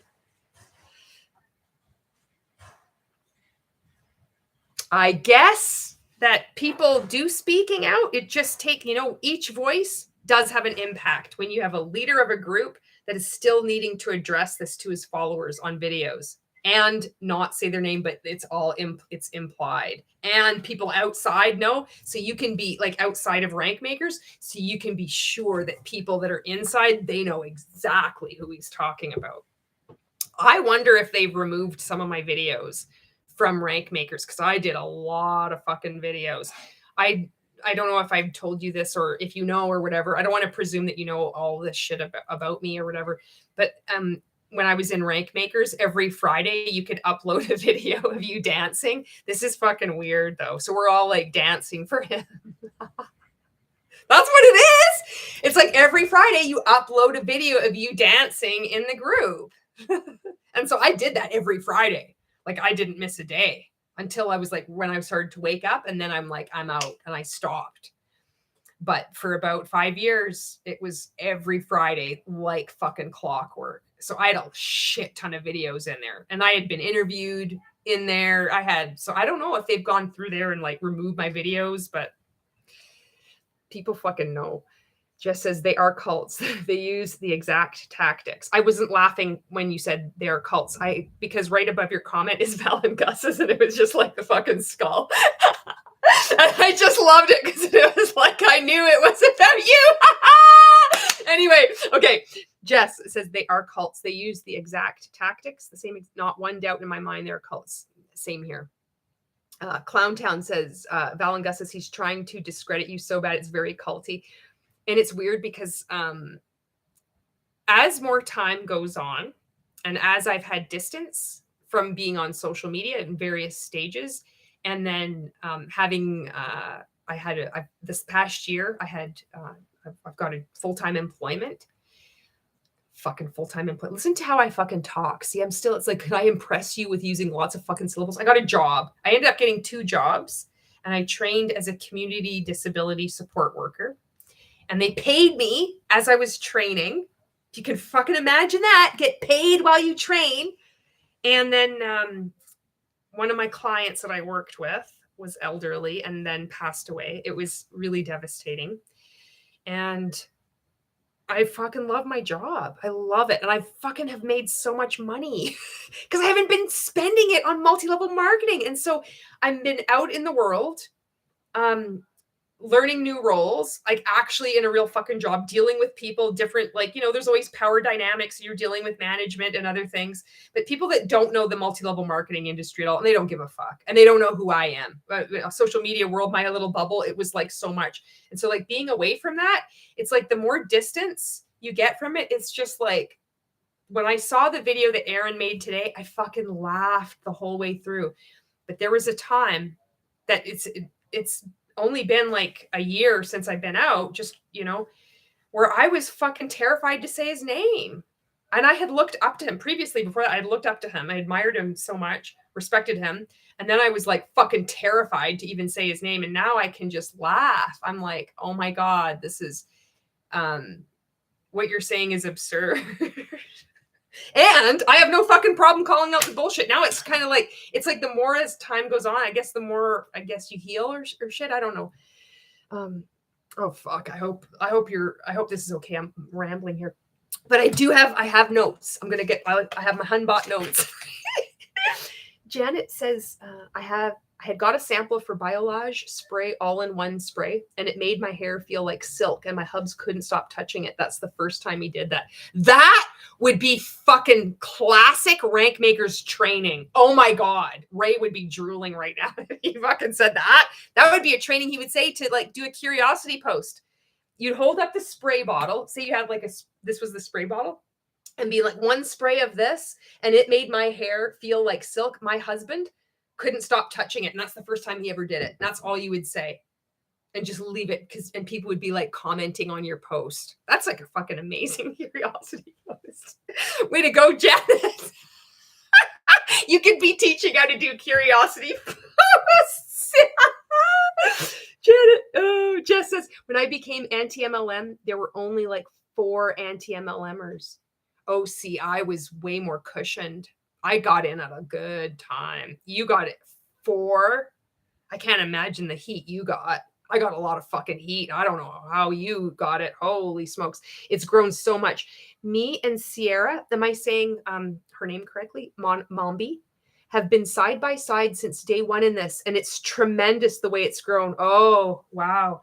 There's a lot I don't know. And there's a lot of people that I don't know. There's a lot of people that I probably should know, and I don't know who they are. And I'm sorry, some shit I know, and there's this big gaping holes in my knowledge. But I'm fucking so happy I'm out. I can't imagine there only being 4 basically out. Fuck. You must have caught a lot of heat. Monica says Ray is scared of the impact of all the anti-MLM creators are making. He is on the defensive. I agree. And especially with Aaron, Aaron's videos are so good. Julie Joe's videos, anybody that speaks, Clown Town, Val and Gus videos, Mac Attacks videos, Kirsty Flickinger has done. I don't know if she's still creating content, but he never had any criticism. And he would always teach us that haterade is his Gatorade. That was one of his quotes. And we would celebrate if we got hate, what we would consider hate, which wasn't hate. But he would say, the more that people hate him, the more energy is going to fuel him or whatever. And he had never had any kind of criticism like this. This is the first time, and this is a lot. And I know from what I've been learning and like unpacking my own experiences, observing like what other people see and are commenting, my own self-education, like listening to different podcasts, taking in different information, watching The Vow, see what went on with Keith Raniere and Nexium. It's like he very much cares what people think about him. Very much so. And it's like that the whole world is wrapped up in that. So it's almost like that whole, I wrote this word down because I heard it on that podcast with Dr. Romani today. Reaction formation. When he doth protest too much, it's like, I don't care. It's like, you do fucking care. And we always knew it. Like a lot of us that are like, have been in there, you kind of know these contradictions are there, but you're like, well, I just respect him so much. Or, he's this, he told me this was true. So therefore everything must be true. And it's like, fuck. Mike Myers says, do you like enchiladas? It's like on a lighter note. Do you like enchiladas? And Jolene says, Ray's body language has changed so much in the last couple months. It's very noticeable. Yeah, the lack of eye contact, that's really weird of the camera. And I haven't seen a lot of, I don't see his content. I don't seek it out. I see it when somebody does commentary on it. But I saw that one video that Aaron reacted to, where he was saying he had to apologize. I got to apologize to God. Right? And he wasn't looking at the camera and he's looking all over the place. That was weird. That was out of character. Like, that's like the cardinal rule. You look in the camera. He always would teach us. You like look at the camera. You don't look at yourself. You look in the camera. He's like looking everywhere else but the camera. Like, kind of like don't even want to say it, because if he starts looking at the camera, like, fuck, God help us all. People, then he starts, it's already people just hang on every word he says, because he's built up this following of rank makers. And I don't even care if there's just like this small core group of people. Like, I'm fucking worried about these people, This shit is only going to get worse. Like, it's going to intensify. That's what I'm afraid of, because that's what these cults do. They end up in fucking disaster, And this, like, from network marketing to profit, like, really? Fuck. Monica says, when in Mon8, did you ever feel anxious about losing people under you? Yes, because it meant losing some of the paycheck. How did you cope? Yes, I did feel anxious about losing people. I also felt like kind of philosophical about it. I felt like, you know what? So this is one thing I'll give Ray. Before I joined Rank Makers, I started very quickly to turn into an asshole. I mean, people might say, you're still an asshole, right? Sometimes I'm an asshole, right? But I guess it depends on who you ask. But I was turning into an asshole to my team. And I thought I was being a really good leader. And I was saying things like, you know what? If you can't put all your questions in one post or one comment, don't message me. I was being a fucking dick, and it was getting bad. And then I saw some training that Ray did, and it was like, don't treat your team like shit. Like, sometimes they can, if they don't want to sell, then that's okay. And that, to me, I was like, holy shit, I can't even believe that was like a wake up call to me. And this was still kind of like early days when I was within network marketing. And so I took my market partners out to lunch, and I apologized to each of them. One of them I couldn't take out because she lived in another town, and I apologized to her. And I know I've told this story over the years, and one of them was like, you don't have to keep saying this. It's okay, but it felt like I really need to say this, I felt like such a fucking asshole. I'm like, you know what? I don't care. You don't ever have to sell. If you just stop, that's okay. I don't care. So I felt like that really hit me really hard. I was like, I do not ever want anybody to feel like a piece of shit because of something I've done. I don't want anybody to feel like a piece of shit, but I'm like, that's okay. So that kind of overtook my anxiety about losing money, because for me, it hurt me more. It was more important for me for people to feel okay about themselves. So when there was times where I would, and it happened in 2018, and I found the fucking email from Mon8 too, by the way, which I'm going to do in this other video. They had said, due to this hurricane, Mon8 had temporarily switched suppliers, and there was some weird ingredient, and some people are experiencing dryness in their hair. And it was Renew shampoo, the black 2-in-1, and something else. And so I found the email that I had sent out to all of my customers saying Mon8 will replace your shampoo because of this reason. I don't know if that was the reason or if it was like this bullshit reason they made up. Where the fuck am I going with this? This was the question that you were asking, Monica, about did I ever feel anxious? So when that happened, and then people were like, my hair is shit, and then I was like losing customers, I was like, well, that's just the name of the game. Like, for me, it was never like where I'm going to place an order. I never placed an order under one of my customers, or I did one of those fake accounts. I never did that, because to me, like, to hit a rank or to like to meet rank or to rank up, because to me that was like cheating on a race course. Like, I'm cutting the course. But I had uplines do it to me and to my team, place an order under someone because they're going to lose. But to me, I'm like, if you're fucking like, it's like swimming or something, like you like 1 second too late, you don't win the fucking gold medal. Like you win shit. Like you win silver or whatever, right? It could be by a fraction. So it doesn't matter if it's 40 PV. In my mind, that might as well be 40,000 PV. Like I didn't get it. If I can't do it ethically, then I can't do it. I'm fucking saying that, being in a pyramid scheme. So I know you ask really good questions. It's really making me think. So I would lose, I did lose rank.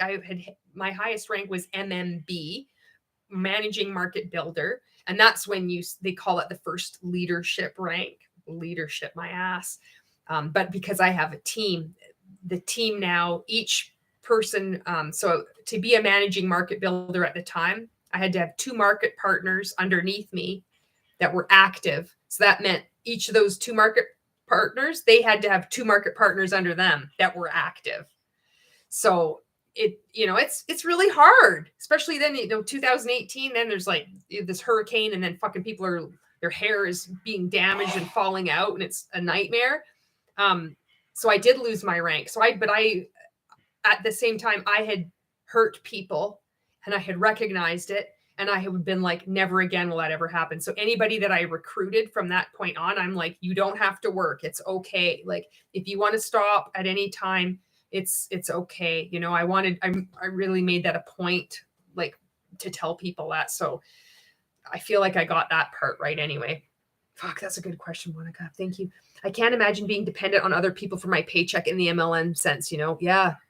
And it sucks. It's like putting undue pressure on them. So then you're like, a lot of that's like that culture. It's encouraged to keep following up and badgering people. Like, have you reached out to this person? And then they're taught by fucking Monet that they need to be reaching out to their upline or take this additional training, this Zoom call.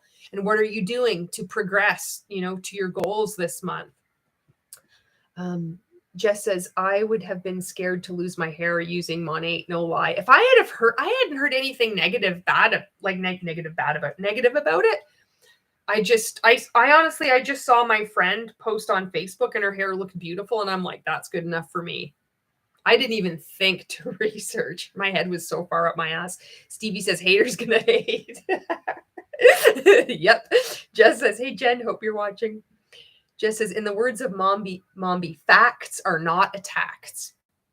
Janet says, we're nice, but we're haters. We're haters. This is another thing. The one thing that I really liked about Rank Makers was that there was like the first rule was like, you do not take yourself so seriously. Like, I wonder how that's happening now. It used to, like, there was like good parts in there. Like, there was so much fun, but there was so much fear too. There's always like so much heaviness too. But like, fuck, it sounds good. Like the concept, the idea, if it was real, sounds good, right? You know what I mean? Just says, like, what am I hating on? I would love someone to tell me that part. It's like, you're hating me. Fizzlestick says, the people that are in the MLM are the reason I think a lot of anti-MLM creators do what they do. Most people aren't the problem. The business model, the cult behavior is the problem. Exactly. Janet says, exactly, Jess. Avery Joe says, people can out together context clues. Jess says, reps are the victims. The founders know exactly what they are doing. And you've been out longer and you have more experience than me. That's the mind fuckery. That's part of the mind fuckery that really fucks with my mind. How do people do this? How do people do this to others and knowingly do this? Like, I know there's fucking bad people out there, but it's like, this shit is so bad. How can they knowingly do this? I know there's people that have been in years too. Like, my coach had been in 8 years. Arbonne and was an inner circle coaching rep, She didn't know. She was one of the top, up there in her pyramid at Arbonne, and she didn't know. So I know I've seen some people think, well, if you're up there, you know what's going on, and that's not necessarily true. I fucking didn't know. I wasn't up there. I was like middle. I was like, I did at one point get like to the top 1%, even though it was not very fucking high up there. But you could see Mon8's income disclosure statement is abysmal. It doesn't take much. Okay. And Val and Gus says, yep, to Jess is saying the founders know exactly what they're doing. Yeah, fuck. How can they know? Oh, that's just shame on those people, you know. Fizzlestick says, yes, Jess said it closer to what I was aiming at. Jess says, I wish more people would realize that. Janet says, you got paid to train. What the fuck? Who does that? Janet says, sorry, they passed away. Oh, I'm like, thank you. It was so brutal. Monica says, it does feel awesome to clock in and clock out. It's so good. It's like this. And you know, the thing is I had a life before multi-level marketing, but I don't know. There's something for me anyway. It's been fucking weird. Like getting out. It's like I'm like learning to be a human again. And everything is so amazing. It's like, oh, my job is done and I'm off. And I'm like, I don't have to think about it. I can do whatever I want. It's like, I knew this before, but I'm having to relearn it. That's how, you know what? It fucks with your mind. Jolene says, haha, I'm getting paid to train too. It's so good. Andre says, we should do a dance every time someone is getting out of an MLM. Oh, I like that idea. Janet says, Jolene, what the fuck? Getting paid to train? Who does that? That's witchery. Just says, oh, I'm so sorry. My friend lives in Canada too and works with the elderly. That's the heartbreaking thing, you know? Oh man, Janet says, oh MG, I can sell Mon8 now. Sign me up. Oh, I love Mac. He is so sarcastic. And that's my first language. And English is my second language. I love sarcasm. Stevie says, tell me how they thought Keith was the smartest man in the world, but he doesn't speak Spanish. Oh, no kidding. Oh, Keith. And then I saw, I don't know, there was like The Vow and then also Seduced with India Oxenberg. And then he had one of the women, I think it was Daniela, like read books and then give him the summary. So he was just, getting women to give him information and then pretend like he knew it all and then would just like pass it off as his own, that he's this genius. And like, oh, fuck. Lisa says, Jen, I love Mac's sarcasm too. And here we go. I don't know how to say your handle. Rotariable. It says, do you still have high altitude potatoes available? You know what? It's funny that you should say that. As a matter of fact, a special deal just for you. We do have available high altitude product pack. This is Spuds R Us. For a low price of only $1,997, you can get the ultimate high altitude potato product pack. Okay. Val and Gus says, yeah, his gaze has definitely changed. Definitely looking off in the distance. That's when it's like the mental health aspect is, I'm like, what's going on, I can, I use humor, sarcasm, humor, but I'm also like, I mean, there's people involved. I'm concerned about his mental health. I'm concerned about the people that are working for him. I'm concerned about his coaches, and I'm concerned about their clients, and I'm concerned about fucking rank makers, and I'm concerned about people that have left, and they're just starting to realize that there's nothing wrong with their mindset. They're not horrible, damaged people. That they've been taken advantage of, that they were coerced, believe that they need to purchase a ticket to Rank Makers Live and all this stuff. I'm concerned for so many people. Fuck. Stevie's like, high altitude potatoes changed my life, right? Jolene says, I feel like we told each other that a few times months before we left that it didn't matter if either of us were involved in Mon8 or not. It wouldn't affect our friendship. That was how we exited. It's kind of neat looking back at this. And Jess says, right, I used to think that as well. Monica says, when some of the high Huns says, oh, I want to help people, I'm not in it for the money. No one goes into business for altruistic reasons. Primarily people join it to make money. Exactly. It is, you do join it to make money. And then I think, this is what I think. And please let me know what you think too, is this ties in with the cultiness, where it's like that life and death. It's like now the making money is linked to helping people. So, and then you showing up on social media and doing the Zoom calls or purchasing the tickets to the events or making the monthly purchasing quotas to rank up or encouraging your team to do so is linked with helping people. You're hurt. And then it's like you're hurting people if you don't show up. And then it can get even darker. And I saw that with rank makers and inner circle coaching, is you're hurting your family. You're hurting your children if you don't show up and prospect 20 people a day or do your daily Facebook Live video. That's what I think. You ask good questions, Monica. Fucking A. You're right, though. People go into business for the money. You're not going into like, oh, I'm going to help. No, you're so right.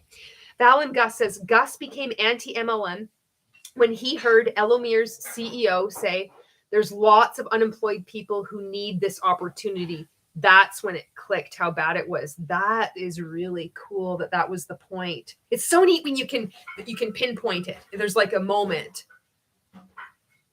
MLMers CEO, there's lots of unemployed people who need this opportunity. It shows the predatory behavior. I'm going to focus on the unemployed. I know in Mon8 we were encouraged to look for women that were getting married. That was what they used. That was the language they used. Need to earn some extra money. Stevie says, I'm guessing Ray does similar stuff with his top line women, to be honest, making them learn and give him notes. I believe that. But maybe I'm projecting or speculating too much. There's 3 women when I left that I'm really concerned about. And they're like, it's like this other kind of inner circle.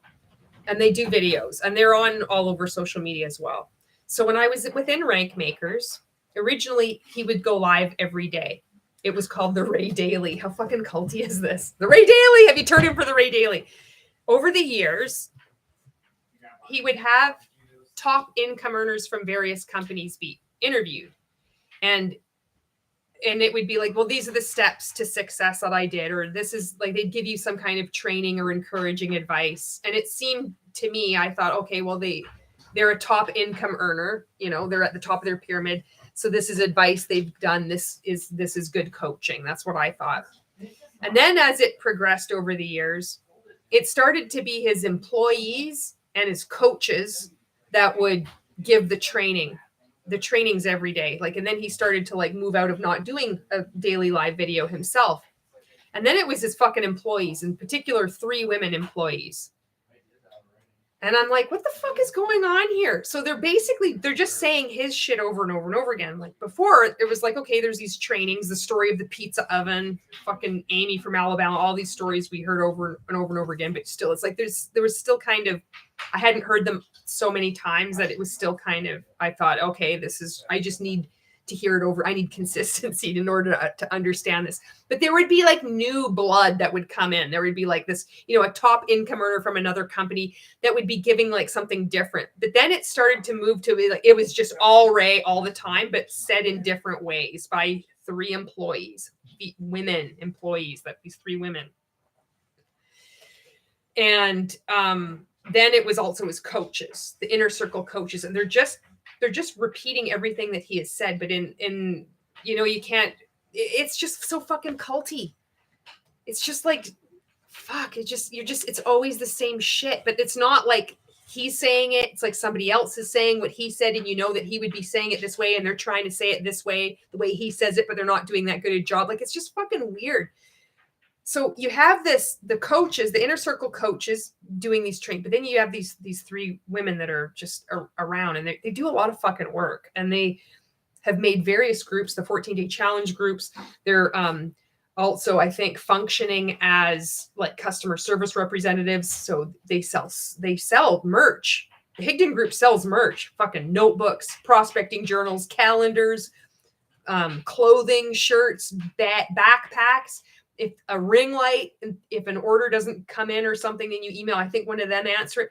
They're doing a lot of work and I don't believe they're getting paid a lot for it. And it's just fucking weird, the level now, what I see and observe, in my fucking opinion, this level of devotion. This is not a job.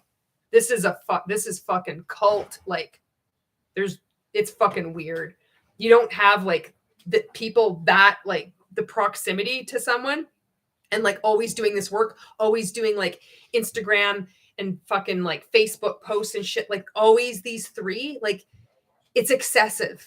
And it's, you know, as I'm seeing this escalate and as I'm seeing this fucking now spiritual stuff evolve, and as I'm learning more and more and I'm observing it, I'm just like, what the fuck, you know?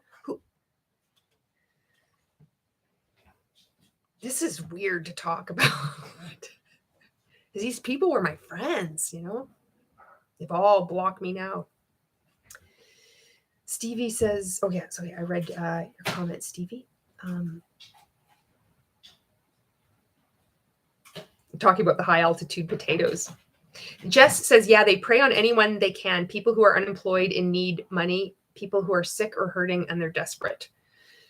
Stevie says, 1997, that is the lowest price this will ever be. I bet they're never going to go up again. This is the time to get it. And if you're really serious about launching your business, Stevie, I'd do it now, because rolling into 2023, you want to lock arms and run. This business is going to explode. Everybody that's unemployed needs to start selling high altitude potatoes. Val and Gus says, I will join your high altitude potato MLM.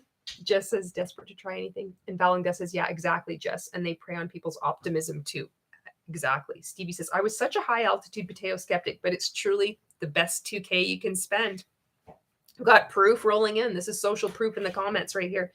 Jess says, yes, it's awful. And they claim to be Christians too. Janet says, I'm so glad you had Jolene. I feel like having an exit buddy has made it a wee bit easier to leave and not get sucked back in. Yes. And Val and Gus says, Monica is being a journalist right now. Exactly. Yeah, Monica. Fizzle Sticks. That's a very good point, Janet. I think either having an exit buddy or someone outside that is 100% there for you to help you can truly make a huge difference. Exactly. Monica is laughing and says, it makes me sad when I hear the stories on MLM horror stories that people got divorced or lost friends of the MLM. And those are those other stories of the relationships that are damaged from the multi-level marketing industry. It's devastating. Fizzlestick says, I agree, Monica.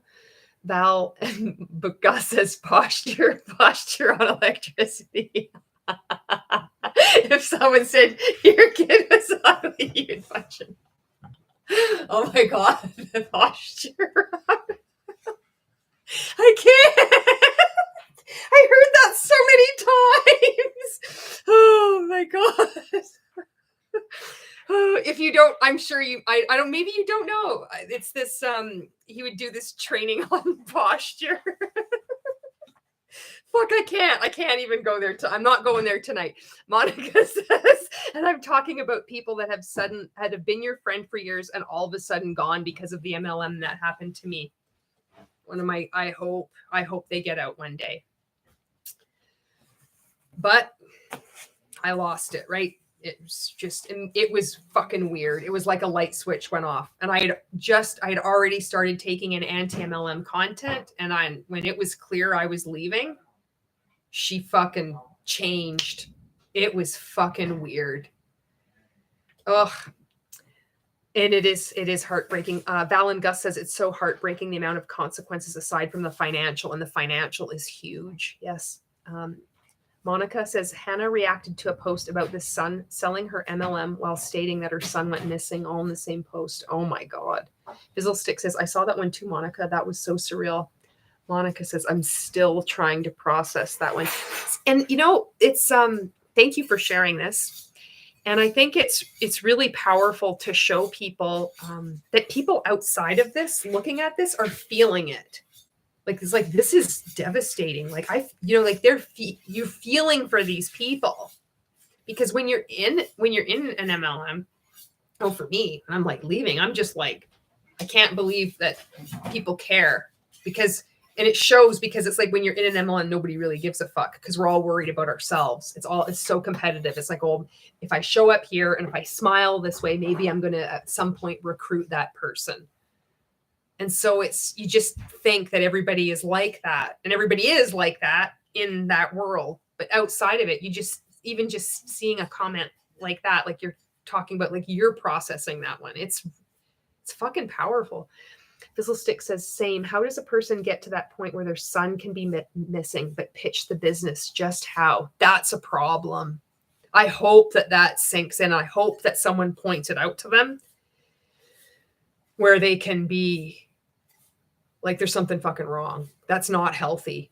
That's a fucking cult. The cult comes first. The cult comes first over your family, over even like when is it going to be okay then? When is it okay to back away from your business?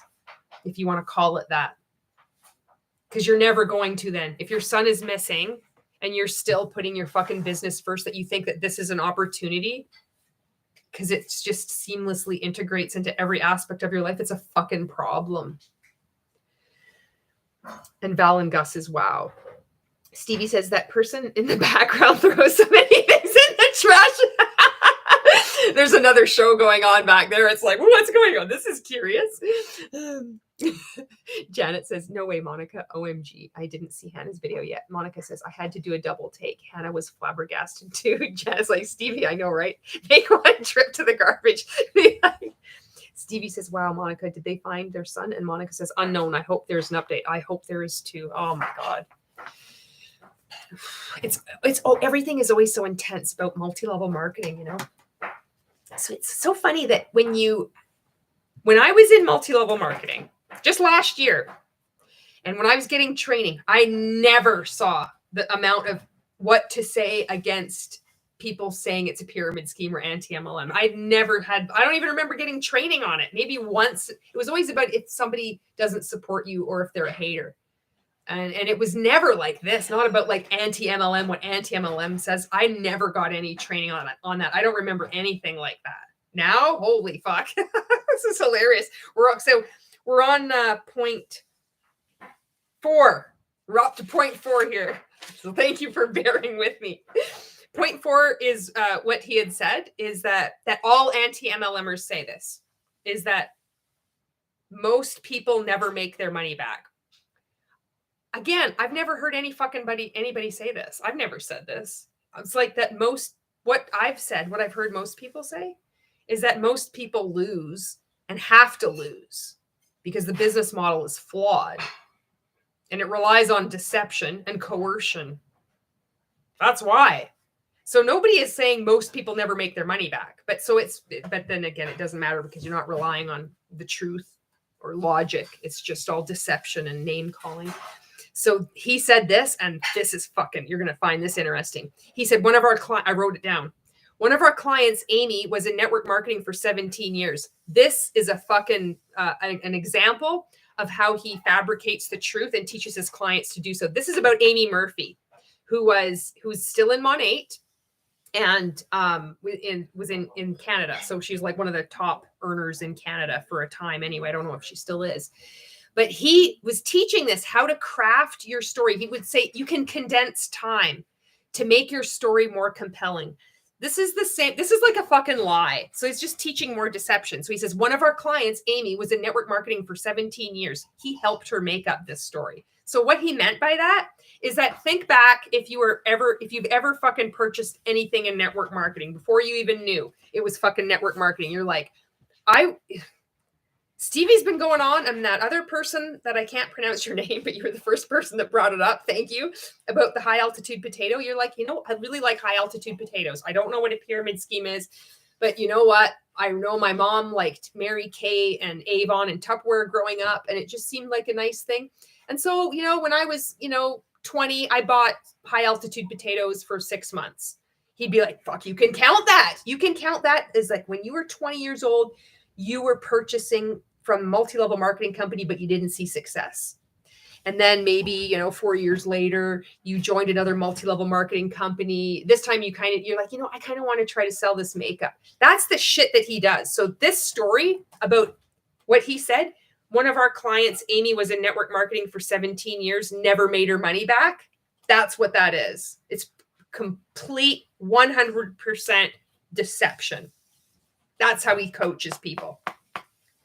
And so she did say, so she started to, so this is what he says now, because he's using this fucking word pipeline, which he didn't use before. But it's that flexible morality. Just make it fucking make sense. Make it say whatever you want. She started to understand the pipeline. You know what happened? She was one of the first people in Canada to sign up with Mon8. That's what's fucking happened. Found his social media training and now is $1 million owner or $1 million earner. So what happened was that, like many people, was involved in the multi-level marketing industry, probably like him, involved in 11 multi-level marketing companies. She was in for 17 years. She said never made her money back in 17 years because it gives the perception that she was working and she was trying, but that's not. And he taught us this. He taught us that didn't matter. Just be like, just say whatever. You can condense the timeline, whatever, do this shit. So this is what he did with her. And then she did say, I remember seeing interviews with her, and I got a fucking picture of her with Monations. I got a picture with all these people. Whether I show it or not, I don't know. I got so much fucking tea and receipts. I don't even on the Facebook. But she did say that she was looking for help and she found his training. I think she just found it on the internet. And then that's how she got sucked into Rank Makers at some point. I don't know. She was in, I think, his top earner club for a time. It was another entity. So there was Inner Circle Coaching and then Top Earner Club. If you were making or had made 6 figures at least in a year or maybe lifetime, I don't know, then you could, pay $25,000, I think it was, for his Top Earner Club. And now she's $1 million earner. She was one of the first in Canada to sign up. Doesn't mean that she didn't work hard. Doesn't mean that she didn't believe in the products. All that can be true. But this whole story is that's Rank Makers training. That's bullshit. I was like, they don't know that. That's why I'm like, I gotta do a live video on this. Because I think this is helpful just to know where a lot of these people had been trained. And she's, she got training from him. There's a pretty good chance she's trained her team to behave the same way, I just was reading it's like that, make one trip to the garbage. Avery Joe says it's awful. The MLM really just takes over. And Stevie says, don't forget to hit the like button, everyone. Thank you for that. Janet says, they say do a profit and loss statement, Fizzlesticks. So basically he is a creative writing teacher. Monica says he really loves to hear himself talk, doesn't he? Yeah. Fizzlesticks, that's the impression I get, Monica. Monica says Tupperware, LOL. I remember Avon and Tupperware. Monica says he talks so much word salad. It's so good that this is being brought out there. If there's like Stephen Hassan says, anything that is legitimate can bear scrutiny. It is no longer effective and you can no longer get away with it. Just doing these broad strokes of saying everybody's a hater and making these stupid passive aggressive videos. It's like, this is it. People are, coming, like Erin Bees does her video. All these Julie Joe doing her videos, all these people doing videos, Clowntown, Val and Gus doing videos, showing income disclosure statements, showing about the FTC shutting down pyramid schemes like Advocare, which one of his fucking clients was, and he trained us on that too. So that's another contradiction, which I'll get to because that's point 6 that he talks about. But that was about Amy Murphy. So that's who he's talking about. So if you ever hear him talk about that thing, one of our clients, Amy, was in network marketing for 17 years. That's who he's talking about. And she's still with Mon8. And he made up that story. Okay. Charlie says, I love Tupperware, had hostess parties and served cocktails. Lots of fun, lots of sales. Charlie says, but I never actually sold Tupperware. Monica, I must admit Tupperware were good containers. To this day, I refer to plastic containers as Tupperware. I think everybody does. Tupperware was good stuff. And Val and Gus, because I was like seeing Ray. God, sorry about that. Val and Gus says Ray is very word salad. Hard to follow and very weird listening to him try to regurgitate scripture and religious books. I haven't seen many of those, just that. I think I've seen a couple of videos. And it's disturbing. And I'm not familiar with scripture, but it's just kind of like baseline awareness. It's messed up. I'm like, that's when I'm wondering, like, when is there a conscience? Like, how do you hurt people like this? You know, how do you purposely like are spiritually manipulating people? Like, it's messed up. Monica says, is like when people refer to any soda, Coke. Yeah, exactly. Stevie says, would you do a reaction video to Ray's video about you, Julie? I don't know. I might. I could. I don't know. There's like a part of me that is like, I think he gets off on the attention. I think he really does. That there's like a part of, I think there's a part of him that enjoys having people talk about him, but also I think he gets off on it. So there's like, that was part of me, or like speaking out. I'm like, how do I do this? I need to be able to like speak out, but I know I'm running this risk of like almost being manipulated, continuing to be manipulated. That's how I feel. And I think it's an accurate, I don't know, just seeing how things play out, you know? So there's a part of me that I don't know. Maybe I would do it with another anti-MLM creator. It's weird because when I was like looking back like at my experiences and I did my own video, like the mind fuckery that is Rank Makers, I felt okay like doing that. But I don't know if I could like have this strength or whatever to just like do a video. I can talk shit here like this, but like having that, I don't know.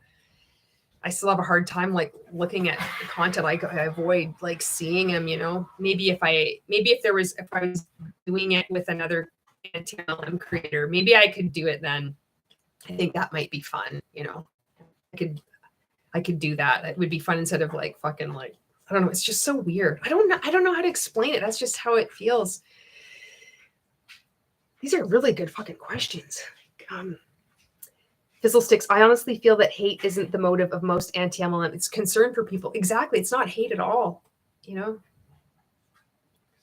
it's fear. It's, I know for me, I'm really worried about the people when they wake up and leave, how they're going to reconcile what they've done and what they've been a part of. That's the hardest part is going to be forgiving yourself, you know, when it comes out, like, fuck, these are good people. Val and Gus is like, Gus's new name is Russ. I'm so sorry. That was so bad. I'm like, the R rolled in there. I'm like, no, I can't even take it back. Fuck.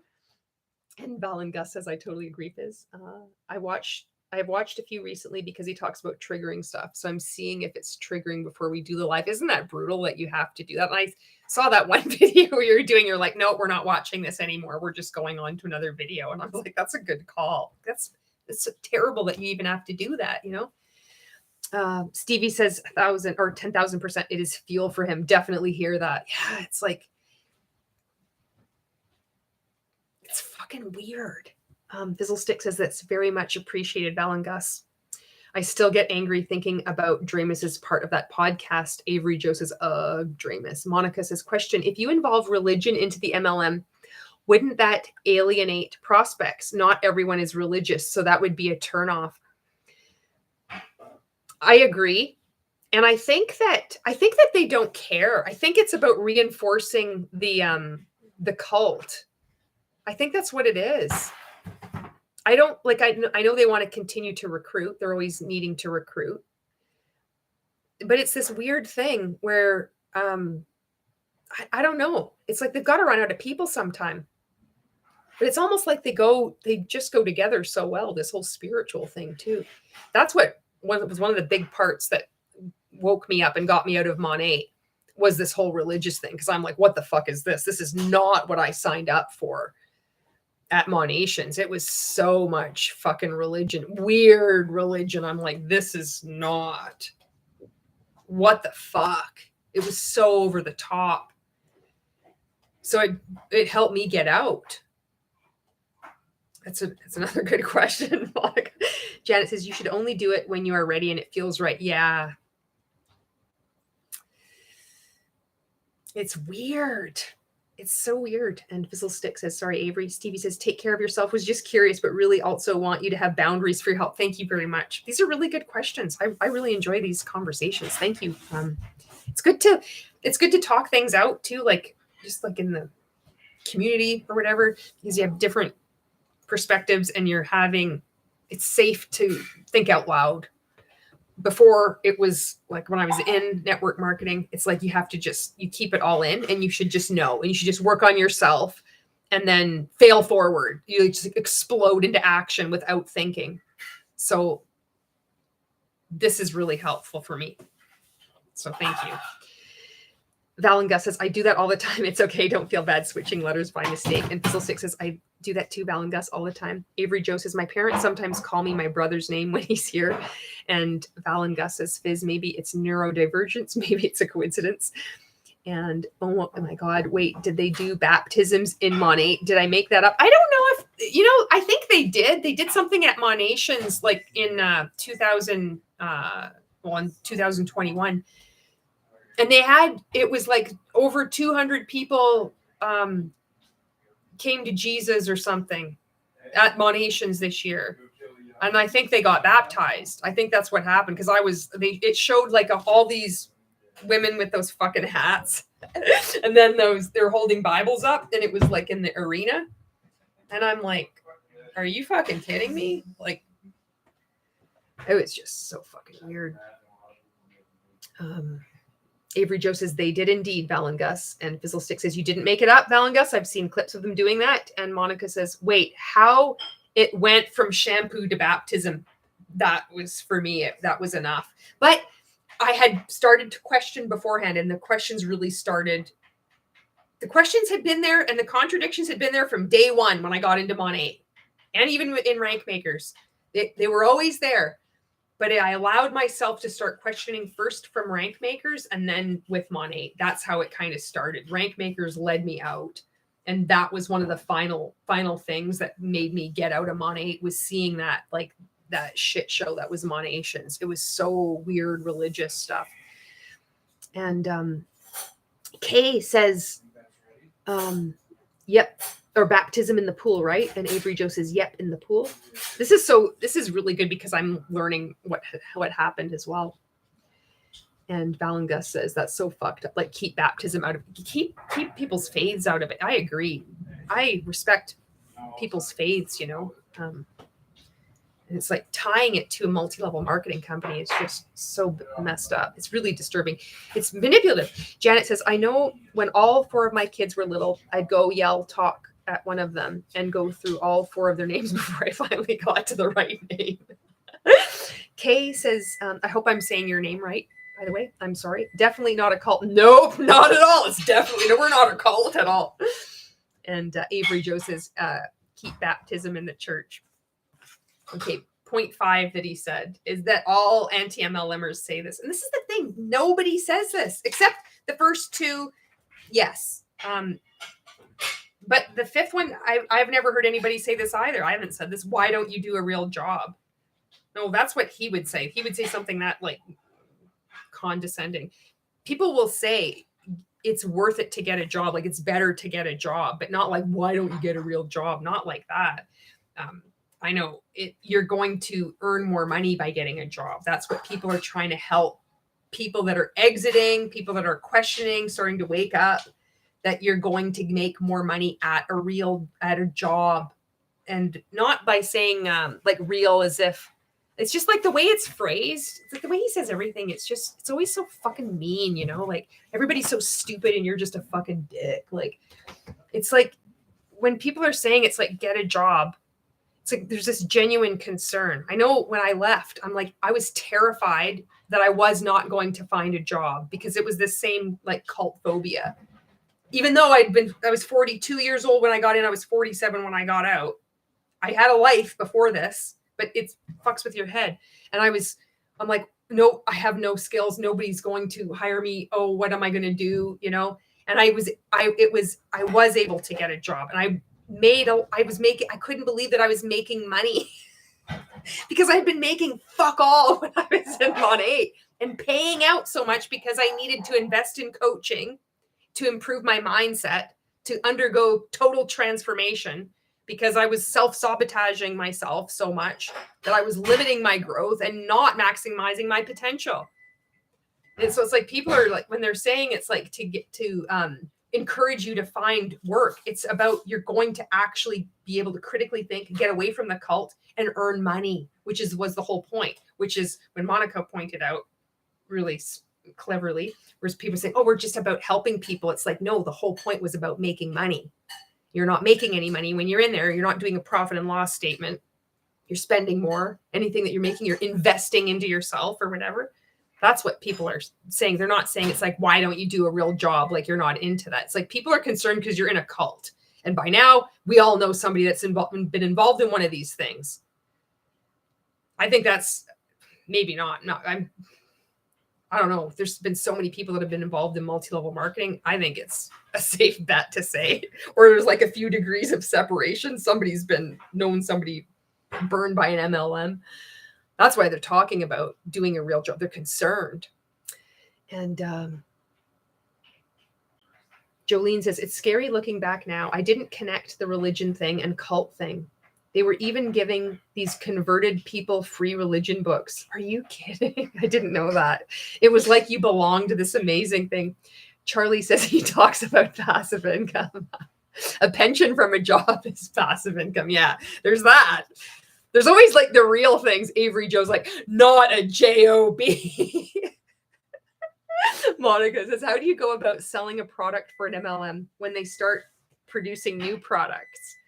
Like Monat selling other things that has nothing to do with hair when they diversified. They said, now we're always doing research and development. We're going to like serve more people. We're so innovative. We have decided to branch into, drum roll, and then it was like skincare. And we're like, oh, if the products are this good for your hair, it's going to be even more amazing for your skincare. And they had top leaders, these like senior executive directors that would go on stage at Monation saying, I tried everything. You guys, I literally tried every other product, and I'm picky when it comes to skincare. And I have to say, I was skeptical about trying Monat's products, but I love them. They've done such a good job, you guys. I like every single one of them, just fucking loved all Monat. So we're all whipped up into this frenzy. If you're attending Monations, this is when they unleash the new products, release them, because they're so innovative. They're scientific advisory board and research and development. It's just cutting edge. People want innovative new products with trending ingredients. So they just they have to diversify because their distributors are the customers, but they fool us by whipping us up into excitement because we already have this unhealthy and unnatural appreciation for the products. Like everything they make is fucking amazing, which some products can be really good. But we just think they're like fucking amazing. Like if you just have something that works nice, which you're like, oh, I like to buy this product from Sephora, but the same product at Monat, it's like you can't live without it. It's that kind of feeling. And then, so that's how they get away with it. And then they did it again when they came out with collagen keys, they called it. And then the greens, and they had prebiotics and probiotics. And they just keep coming out with more and more shit. It looks like Arbonne. It's looking more and more like Arbonne every day, which that Stuart was part of Arbonne. He was like president or whatever for a few years of Arbonne, Canada, the division or whatever. Avery Joe says, like when they went into health and wellness, Jolene says, and sadly, because of where I was personally, I almost fell for it. Monica, oh my God, I'm so glad you didn't. Oh, can you imagine trying to get out of the religious part too? Oh, Monica says, example, vitamin gummies from a shampoo MLM. I would not trust that.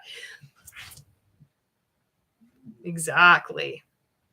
Fizzlestick says, it's a fair question, Monica. What gets me is iGenius has branched out from crypto to also pitching a health drink. It's very bizarre.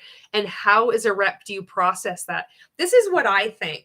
I think that if you're already a rep, that you think anything that the company does is amazing.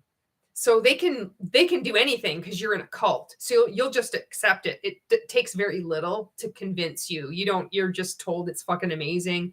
they'll use the same jargon and you'll be like, okay, that's what I think. That's what happened with me with Monat. I didn't even think to question it. I remember I could hear other people say, oh, it's like, it's just shampoo. Like, how is this? But it didn't matter because I was so like deep in that I was just like, well, I just love everything. You don't understand. Everything they make, everything they touch is like turns to gold. Monica says, crypto to health drink. What? Avery Joe says, I'll just use Vital Proteins. Thanks. Fizzle Sticks. I agree, Monica. Just scroll by. They aren't even remotely related. Stevie says they have to keep expanding their product lines because they need to exploit their incredibly loyal customer base, distributors, for all they possibly can. Stevie says the new products aren't for new people. They're for the same people to buy more stuff. Fair point, Stevie, says Fizzlesticks. Avery Joe says true, Stevie. Tanya Elizabeth says, hey, hey. And Avery says, hey, Tanya. Stevie says, which is why we are so excited to launch high altitude bananas coming this spring. Closely related cousin of the high altitude potato. Okay, there's 2 more points here. And I'm going to have the bonus point. I'm going to have the bonus point for Ray as well. And any rank makers watching, which is 8 things that all anti-MLers say. Okay, the 6th one, this is the one that I just started laughing when he was like, this isn't a pyramid scheme. Okay, so he says, everybody says, all anti-MLMers say it's a pyramid scheme. And he's like, there's no product. There's like, if there's no product, then it's a pyramid scheme. He goes on to describe a Ponzi scheme, right? It's like, it's a fucking pyramid scheme. Like, how do you... I'm like, does he really believe this? It's just, I know I did. I was like, you don't understand. I would do these Meet Monat presentations. They were so bad. And some people would say, is this a pyramid scheme? People have said this is a pyramid scheme. I'm like, no, pyramid schemes don't have products. Monat has products. End of conversation. That's a thought-stopping cliche for us. For the rest of the world, it's like, what the fuck are you talking about? But when you're in, and it took me not much time to get sucked in, I'm like, it made perfect sense to me. I'm like, pyramid schemes don't have products. We have products. Therefore, we're not a pyramid scheme. End of story. Next question. So here's the pyramid scheme. Now, Erin Bees on her video did an excellent job of reading the FTC thing of a pyramid scheme. I thought I would add to this conversation with Robert Fitzpatrick's book, Ponzinomics, when he talks about the 4 hallmark characteristics of every multi-level marketing company, which is a pyramid scheme. Endless chain. Never was there ever any mention of like always having that you have to continuously recruit. This is weird because when I was within inner circle coaching and also rank makers, it is taught you have to constantly recruit. If you want your business to grow, you have to constantly recruit, which is like this. The 3rd one is recruitment mandate. Pay to play is the 2nd one. So endless chain, 4 things: endless chain, pay to play, recruitment mandate, and extreme bottom to top cash transfer. So when, he goes off on all these tangents of talking about a Ponzi scheme, doesn't address any of these things, which is the recruitment, just endless chain. You have to fucking keep recruiting people. Aaron keeps saying in the video over and over again, yes. But if you're a pizza of an owner, whatever, Domino's, you're not recruiting other people to open up other Domino's pizzas. It's about recruitment, and you have to keep recruiting. And it's a mathematically impossibility. You can't fucking do it. It can't keep going on forever and ever and ever. Endless chain, pay to play. Again, it's not how the interpretation that we were taught and is being taught now, apparently, in rank makers is you pay to get a starter kit. That's not what it's about. Paying for enrollment is a component, but it's about pay to play is like you need to continually purchase and hit monthly quotas to hit ranks and to rank advance. And then there's the recruitment mandate you have to keep because you keep churning through people. Remember, I was learning that in inner circle. You're going to keep losing people. People, they don't want to work the business. They're going to drop out. You need to keep recruiting people. It's like, that's a fucking problem. That is a pyramid scheme. And then extreme bottom to top cash transfer. If you're selling something like high altitude potatoes, not in our high altitude multi-level marketing company, we're different. We're potato sharing. But you sell a potato and you get like a profit. But in a pyramid scheme, in multi-level marketing companies, the bulk of that profit goes to the top. You're getting like a small cut. You do the work, but the top gets the more of the potato. And Monica's like, I'm down for high altitude bananas. Janet says fizz. Also, the drink Bode is made by a sketchy company, which I think was an MLM at one point, but I do know they were shut down. And so it just makes sense. One scammy company linking arms with another. Monica says, this is the part he ironically did not know the difference. And it was like the condescension with which he was explaining it. I'm like, this is not going to age well. If you believe your shit and you ever wake up from this, you are going to regret this video. Fuck that explanation. Like, just Google before you make a video. Google what a pyramid scheme is and versus a Ponzi scheme. Just Google is your friend. You could try to address these points, but you can't because multi-level marketing companies are pyramid schemes. They have, all of them have these hallmark characteristics.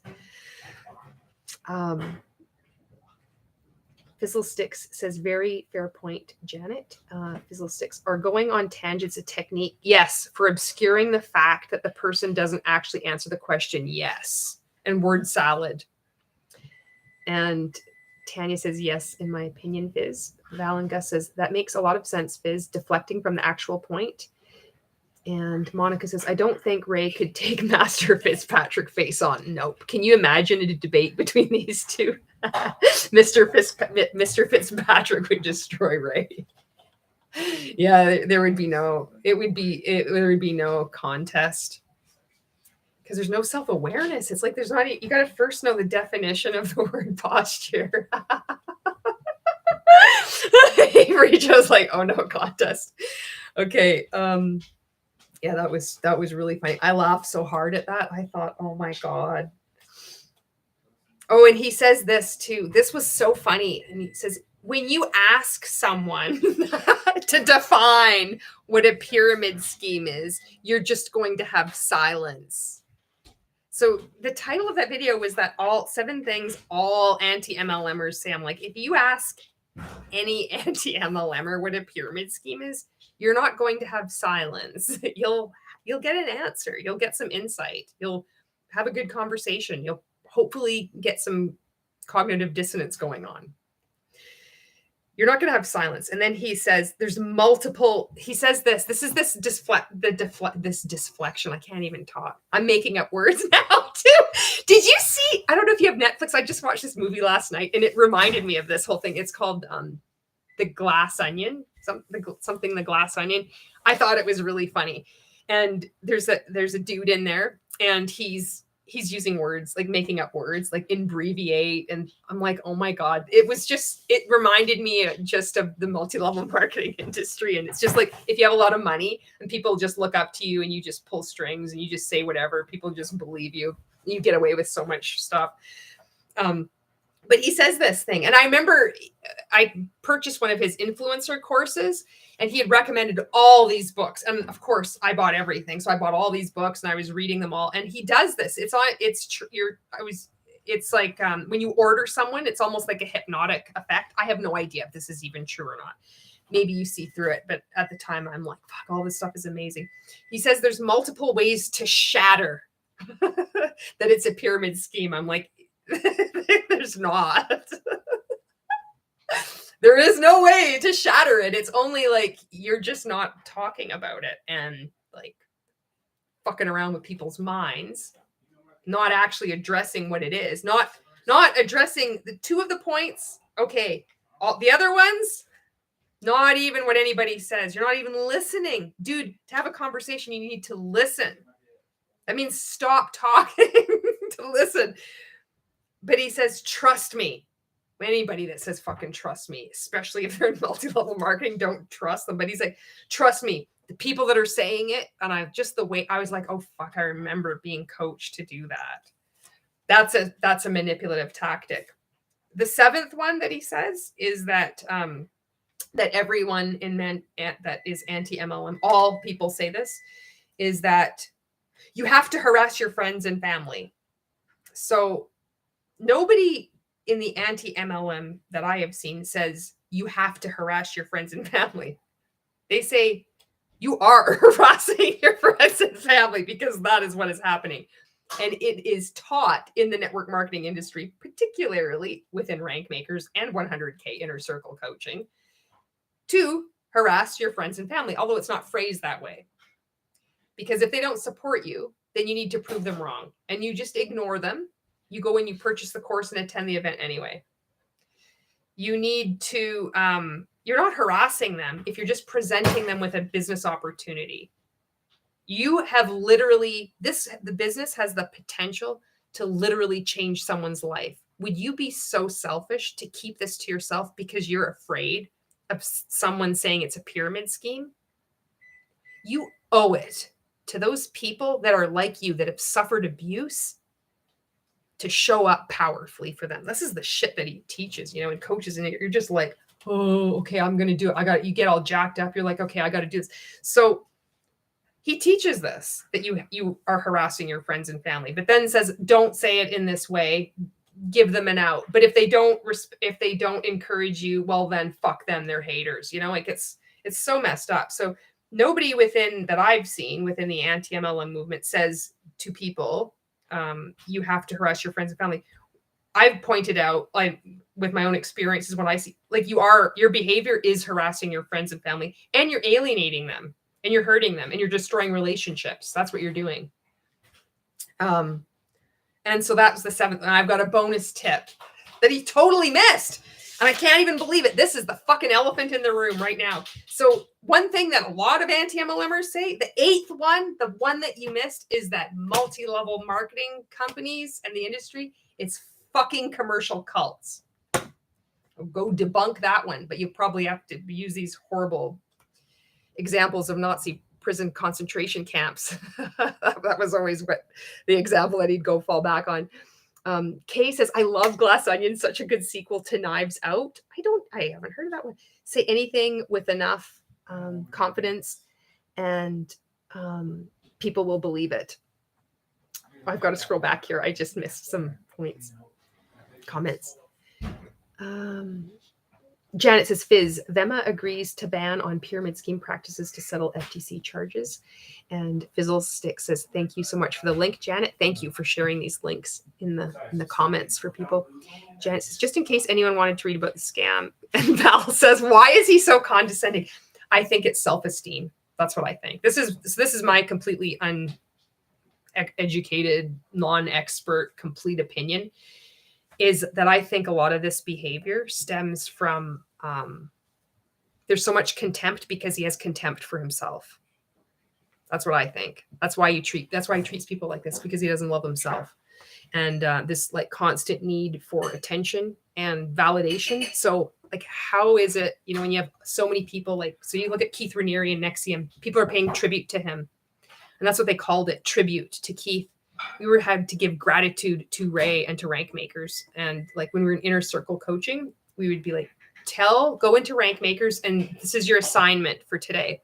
Say all the valuable lessons you learned, from the coaching today. And so we're basically selling inner circle coaching. And there's this level of like self-indoctrination that happens, that you're taught that, you're encouraged to do that. You're given like, your coach will say good for you, or Ray will say thank you or something, or you'll get like attention. You'll feel good about doing this. So then just to do this. So then we go out there and we do it all the time on our own. And we just think this is what you have to do. You have to be grateful. So for Nexium, it's like you're paying tribute to Keith. You're giving tribute or whatever. That's the word. Rank makers, it's gratitude. You always have to be giving gratitude. So everybody needs to be always saying, thank you so much for my mentor. Thank you so much for my coach. I learned all these lessons from this. I literally transformed my life from this. And so what more kind of attention and devotion could you have if then you could then say you've been chosen by God? Then you're going to even have more attention. So that's what I think. I think this condescension comes from a desperate need to feel loved, and that there is no self-love. That's what I think.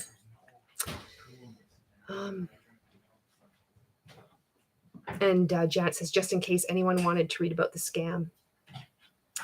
Avery Joe says, I can explain what a pyramid scheme is better than you can. You can explain it better than I can. You can explain it in one sentence. You come out with some good comments, Avery Joe.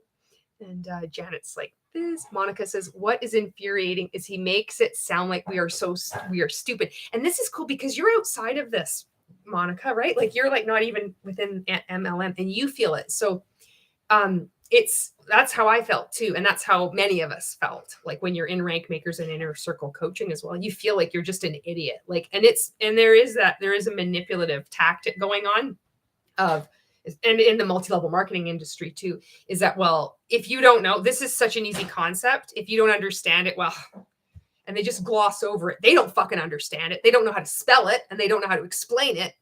But they make you feel like you're the one, like if they know you, there's something wrong with you. And that's how you shut down critical thinking. You're just like, wait a minute. Can you repeat that? That doesn't make any sense. It's like, how dare you question me? You hater. Fuck. Kay says, I love Glass Onion. Oh, that's that. I read that. I missed some other comments before. Monica's like, what a condescending a-hole. Avery Joe, very true, Val and Gus. This is the thing. When I knew that I had treated people poorly on my team, it fucking devastated me. I owned it. There is no accountability with Ray. He doesn't give a fuck. He's fucking hurting people and he continues to, and he feels validated. Like he feels like it's his right. He feels like he's a victim, that woe is me. Poor me. Poor me. People are pointing out the abuse that I do. It's like fucking welcome to the real world now. You're outside of the cult. And now you can't get away with this shit. Avery says, very true. Avery Joe says, very true, Val and Gus. Jolene says, yep, Glass Onion. I got to watch it. It's on Netflix. It's really funny. I had a good time last night watching it. Janet says, I agree, Val and Gus. What? A woman doesn't know anything. I might have missed a comment. Fizzle68, Julie, thank you so much for covering all of these. Thank you for being on here. I thought it would be kind of fun to do. Aaron inspired me. This has been a doozy of a video too. It's kind of nice to do it Boxing Day. Why not hang out for a bit? Jolene says, haven't laughed this much in a while. Thanks, Julie. You're the best. Oh, I'm glad that you laughed. I'm glad that you could just hang out and relax. And Monica says, in my opinion, he might be very insecure. Yeah. Janet says he can feel evil spirits from his heels will itch. I just think he needs some, how do you say it? Tinactin? Is that how you say it? Janet's like, he feels evil spirits from his heels. You know what? He's been this is another thing that I've seen, and I don't know. There could be like mental health shit going on as well. But when you're surrounded by a lot of people who don't fucking call you out on your bullshit, like if you don't have a fucking like friends, you have everybody that's just fawning all over you all the time, like saying that you're the best, every fucking idea you have is amazing. Like that shit will go to your head. And then you like believe this shit. You're like, you feel evil. Like, come on. Feel evil. Your heels will itch. Jesus Christ. Your heels will itch. You know, when my heels itch, it's like there's dry skin and you like pick it off. And sometimes you peel off too much and it's like, it starts to bleed. You're like, oh, I shouldn't have done that. Or you start to like scratch it on the, like you're like freaking giving her on the pavement, like on a rough brick. That feels good. That's not evil spirit. Just scratch your fucking foot. Just scratch it. It's not an evil spirit. Oh my God. Monica says, also not everyone wants to be a business owner. Exactly. I don't want to sell stuff. LOL. This is one thing that is strange in MLM is like everybody wants to own their own business. I think that comes into the, that whole cult thing too, is that why wouldn't you want to do this? This is the best. And it's like, if you're in a cult, you know, when you're in a cult, you think everybody would benefit from this. Why wouldn't you want to be a part of this? It's like, you're crazy that you don't want to be with us. That's what it feels like. So that I think is part of it. It's like, why wouldn't you want to be in your own business? So then you'll see like No Shame Sales Game, post that shit. You can see she's fucking deep in too. Just the weird shit that comes out. She'll be the next one that's chosen by God. You can fucking see these people now. It's just like, oh, this is what they do. They become a coach and then they become a prophet. There's gonna be too many prophets. There's too many prophets in the kitchen. What is too many cooks in the kitchen or whatever? Too many prophets in the pipeline. Oh, fuck. Avery Joe says, you know what I do when my heels itch? Use lotion. It's like your heels are dry. Don't use essential oils either. Just use lotion. Lubricant. Yeah. Monica's like, I felt that peel thing. LOL. It's like, ooh. Janet's like, it's more like foot fungus. Joey's like, fungus is going to his head. And then Val and Gus is like, oh God, Colleen. No, God is calling Colleen. Colleen, I've chosen you. Network marketing is like religion, and I am the prophetess. Monica, she's a female version of Ray. Fizzlestick says, too many prophets in the pipeline. This needs to be merged.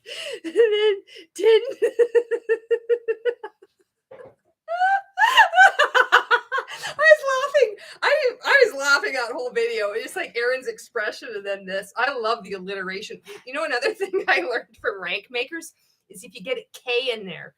So I'd watch for that. He's going to try to get a K somehow in there. There's profit, prospect, pipeline, pay for performance. It's fucking a lot of P's. Supercalifragilisticexpialidocious.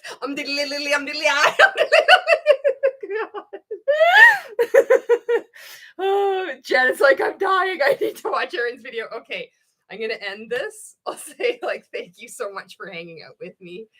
And I hope you had a nice time. I hope this was entertaining. And I know I like to talk shit, and I can also be fucking scared, right? And I hope if you're in rank makers and you're watching this, that you're starting. I can't believe that you're still watching this. So good for you. High five that you made it this far. And please continue to ask questions, you know, and you don't, and that doesn't mean just like publicly asking questions. It can, but continue to self-educate, and that, like, go against what you're taught. Go seek out opposing views. That's important. We're taught not to do that. And I've said this in other videos, and I think it bears repeating. Lean into your discomfort. You know, we're taught to push out of our comfort zones. That's one of our superpowers. You know, if there's anybody that's good at getting out of their comfort zone, it's fucking rank makers. We're good at that. So, you know, you can use that to get uncomfortable with asking these questions and being like, you know, you don't need to openly challenge someone, and you don't ever need to speak out either. You don't ever need to share your story. You can do whatever you want. You get to decide that. Challenging, you know, just these definitions, like Ray saying all these things. I'm telling you, I have never said any of this shit. And you can go look at my content and you'll see I've never said any of these fucking things. And he doesn't have the definition of things correct. They're not right. It doesn't matter how much he's helped you or how much you respect him, or what he's taught you. Those things can all be true. It can also be true that he is incorrect about a lot of things. So I hope there's a lot. There's a lot. So you see, there's like people hanging out. We're having a good time laughing, and there you go. So Merry Christmas if you celebrate Christmas, and if not, no big deal. Fuck, I can't help myself. I can't fucking stop. Monica says when she makes a face, it's hilarious. Erin is so awesome. Her faces are so funny. Stevie says now we all immediately head to Erin's page to watch the Ray video. You're gonna enjoy it. She condenses it. She's like, I think it's 37 minutes. It's really good. And Jolene says, thanks for the hangout, friend. Thank you, Jolene. I'll be talking to you in the new year. And Val and Gus says, thank you for the live. What fun. Good night, Julie and all. Thank you so much for the work that you continue to do. And Lisa says, bye, everyone. Avery Joe says, have a good night, everyone. Fizzlesticks says, take care and be well, everyone. Charlie says, this live was fun. Thanks to all. Janet says, bye. Love you all in a very culty way. That's your sign off. It's your trademark. And Monica says, thank you for answering my questions. You guys are awesome. I'm very intrigued by the subject. And Fizzlestick says, happy Boxing Day, Julie. Thank you. And I will see you in the next video. Happy New Year.